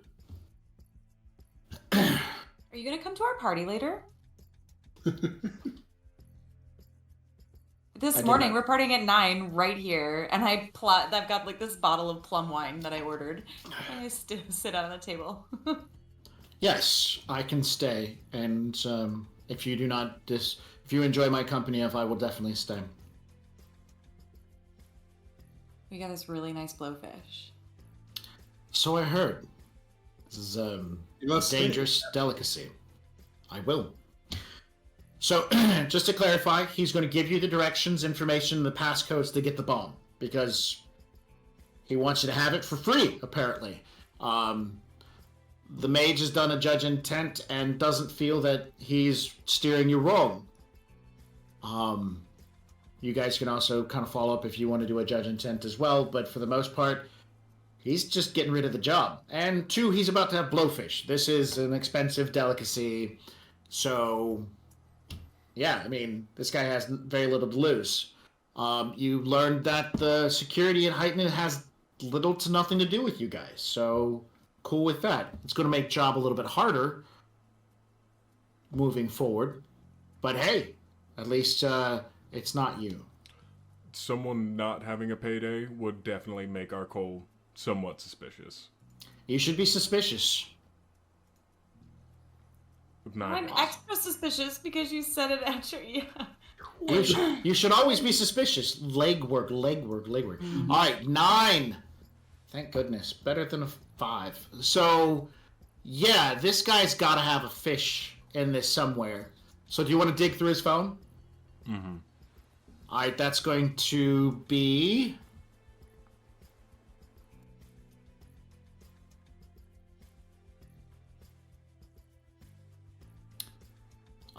start off with a probe.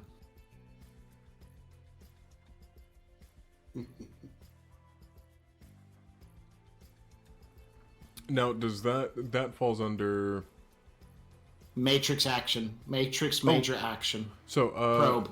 Oh well, under hacking, correct? Correct. Okay. Then expertise. 6 hits. Okay. And now backdoor entry, because you got in. You've got the probe open. You've opened a door into his device.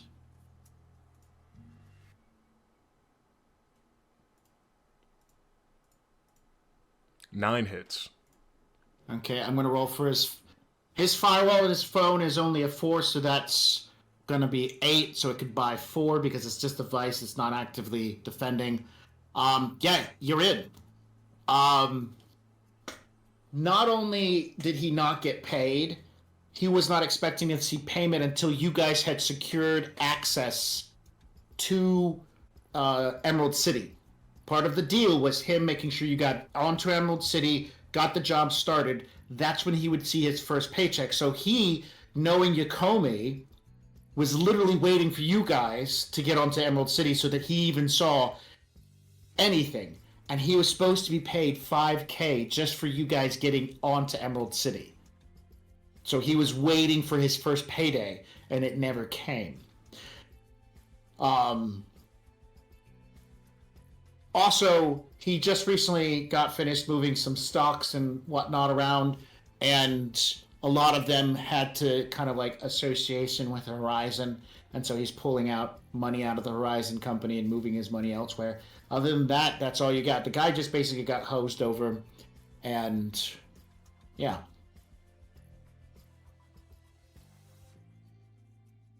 Okay. So he's not trying to kill us. He's just disgruntled employee. I feel like that's more than reason enough for our Cole, personally. Just little touch of just like this. Okay. Yeah.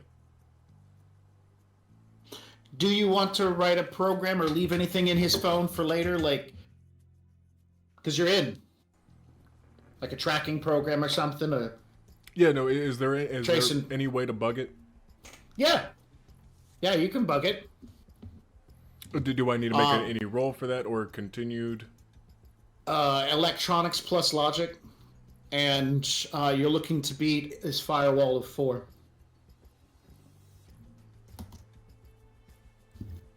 Now, this would fit under computer, because I have computer and hardware. Oh, then yeah, do computer. Oh, you missed it by 1. Dang. Should have gotten Grouse to help me out with that one. You still can drop 2 more dice for Grouse, that's fine. You still need 4. Got 4. Perfect. Alright, so what do you want the phone to do? I want it to... I'd like to give it a list of tags to look out for, specifically with Horizon. I'm sure he's going to be talking about Horizon a good portion. Sure. But just anything tagged Horizon or anything associated with the sort. And also specifically with any names that he may have for our group. Sure. Okay. You run through some lists and then drop that in there. It's in. So if the phone picks up any of those details, it'll send you a message going, hey, he just did this. Hey, he just did that. Now, somebody who's smart and another hacker can watch that happen and then can trace and burn it onto you. But you just have to be ready for when that hits the fan. Mm-hmm. Okay. So sushi rolls, blowfish sushi rolls, plum wine, sake, ocha. You guys are having a definite nice early morning kind of fixer. I'm doing a little bit of the 2-step that we learned at the Texas place last night in the aisles between the tables. Okay. Sounds good. Definitely getting some relaxing in, considering there's a lot ahead of you guys. How is just since I'm generally looking at the Matrix, is there any major activity going on since we had left, or is it looking okay? Should I just roll a perception right now? I don't understand what you're asking for. You seemed rather vague. What's the OS looking like? Overwatch. The Overwatch score. Or baby monitor. Baby monitor. Oh, okay, I see what you're asking. No, you're fine. The area's fine. All right. It's running around like at 0s and 1s because you popped into his phone, you did what you're gonna do, you pop back out, problem solved, not a big deal, and nothing has swooped in the area, nobody's looking around, it's just quiet. Got it. Then our Cole is drinking as well this time. Cool.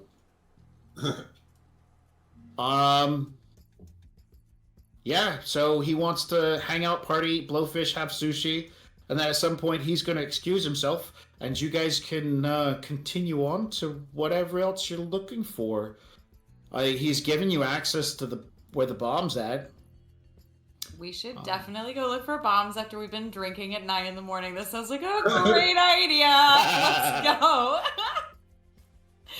Probably at least take a nap. Sleep this off a touch. No, we should go right now, Steel. I'm telling you, you gotta strike while the iron is hot. You gotta be loose, right? You gotta be loose when you're dealing with the bombs, because if you got too much tension. Nah, man. Kaboom, you know? Look, we gotta be going into this. There's a mighty good chance that this is a trap walking in here. Yeah. And we should be at our best. Yeah, that's what you wait. That's what you wait for. That's you just wait for the bomb to explode. Yeah, there's a name for that. It's called a time bomb, and then our coal passes out on the table.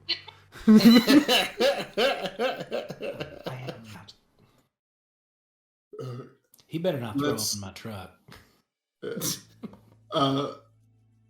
Steel Tiger's gonna pay for the tab, and he's gonna pick up our coal, and he's gonna carry him over to Mama Bear. Let's get this guy home.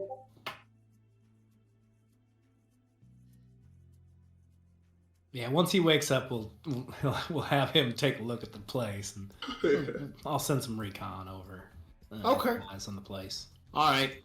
Well, it's 11:15 in the real world here on the East Coast, and getting some legwork started definitely seems like something we can do at the beginning of something else.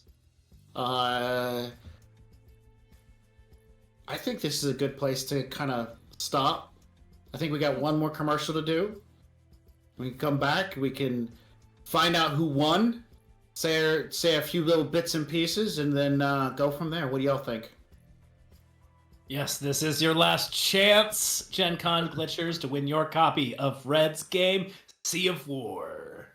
Don't forget to drop that hashtag REMPC in the chat, and we will select a winner. That winner will be reached out via Twitch Whispers.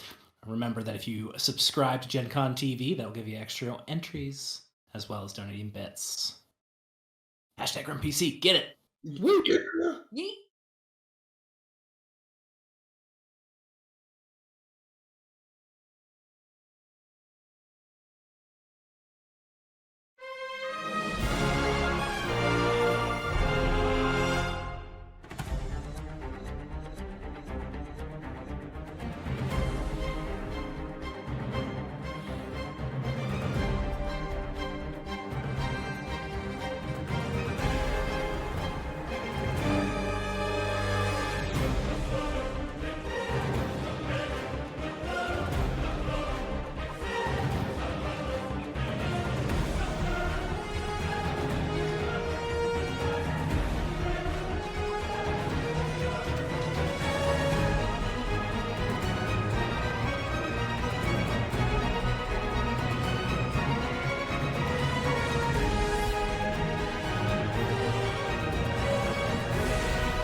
Can I just ask, what does a summoning tea kettle look like? Oh, a summoning tea kettle. It is made out of cast iron that has been painted ritually with symbols in blood, obviously, that are then coated and shellacked over so that they don't flake off, that way it can last for centuries. And we use a nice clear coat, though, so you can see them quite nice, quite clear. We mix in, with the blood, we mix in the iridescent paint, so it gives us a nice little beautiful shimmer, especially as it heats up. And as you heat it up, that's where the magic happens, because that is when all of the symbols start to glow and get bright and beautiful. And as the tea kettle whistles, that is the summoning ritual complete.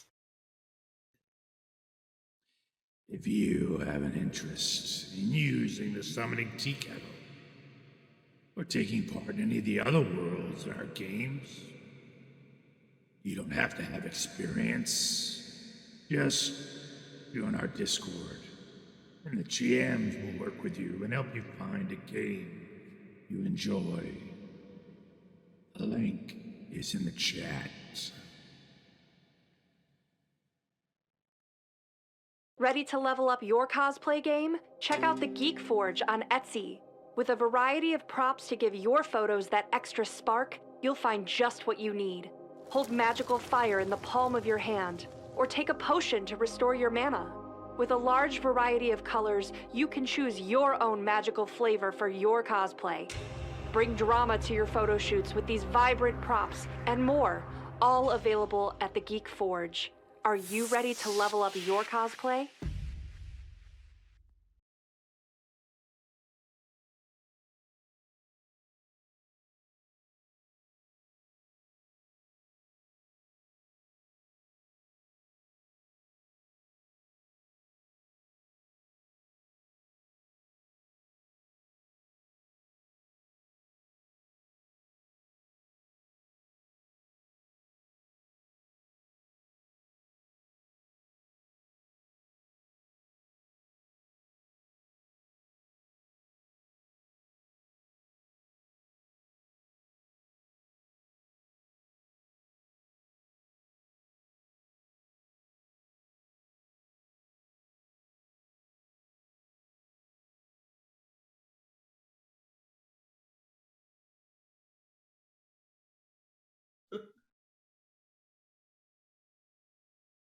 All right.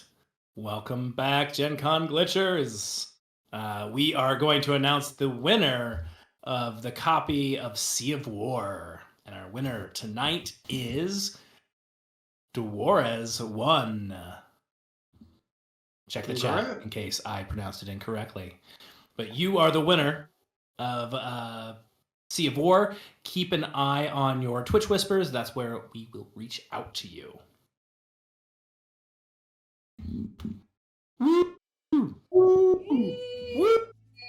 Yeah! Congratulations. That is awesome.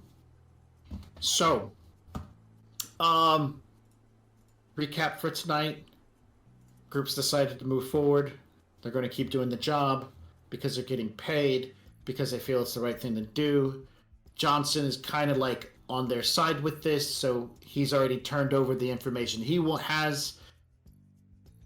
You know, there was lots of questions, a little bit of decent amount of conflict as the players had a chance to kind of like talk and bring in bits and pieces of themselves as they studied deep into like what it means to do the hooding versus, you know, the job. And a lot of other good questions came about, as well as, you know, players had a chance to let their hair down and do some partying. I normally award 3 to 5 karma. Definitely with some good role playing tonight, I'm going to award 6 karma for everything. There were some really good moments, and lots of really good like little story bits from Arcole. Like last time, if you watched last session, Steel Tiger had this really good like moment too. So I mean, you guys have definitely got a good vibe going. And our next session is in about 2 weeks, and I look forward to having everybody back because I look forward to seeing how you guys really start digging into this complicated legwork on a job you literally know nothing about, while using work visas to pretend to be normal blue-collared workers sneaking into a high security. Wow, it's going to be great. It's going to be... Yes! Gotta steal a bomb. You're going to steal a bomb. Like, seriously. Where are you going to put it? You got to think of these things. You can't just put it in a lunchbox and be like, that's okay. Like, questions. That was my idea, too. Put it on a lunchbox full of C4. Nobody would think. I'm sure somebody... We had a disco ball. We could put it in a disco ball. That would be fun. Ooh. You know, I'm not Or gonna a say pinata? you get to choose. You get to choose. You can figure it out. However you guys want to do it. But in about 2 weeks, we're gonna definitely delve into those questions. So tune in at that point in time for the next Emerald Glitch. Other than that, I want to say goodnight. Does anybody got anything they need to pitch before we go? Ooh. Any DMs need plugging currently? I'll plug myself. I'm running Shadowrun and other games. Oh, yeah. Braveheart. Hey, if you like what I do and you want me to be your GM, do something. What's the thing I want them to do? You want to go to roughmagicgames.com. Yeah! And reach out to us, book a game. Roughmagic.com. Yeah, roughmagicgames.com. If you want to play some tabletop role-playing games, you don't have the time to be the game master yourself, or you don't have a friend that is willing to do the work, you can reach out to us, and we'll do it for you in a professional, fun, and entertaining manner. Yeah, and there's more than one person in this game that does all that stuff. So, like, Christian, don't you run games? I do. What What about a spellcaster over here? I don't know. I dabble. You dabble. So yeah, if you want to schedule an adventure, reach out to us, and bam, here we are. Yeah, and if you're in the Jacksonville area, bam, I'm doing a...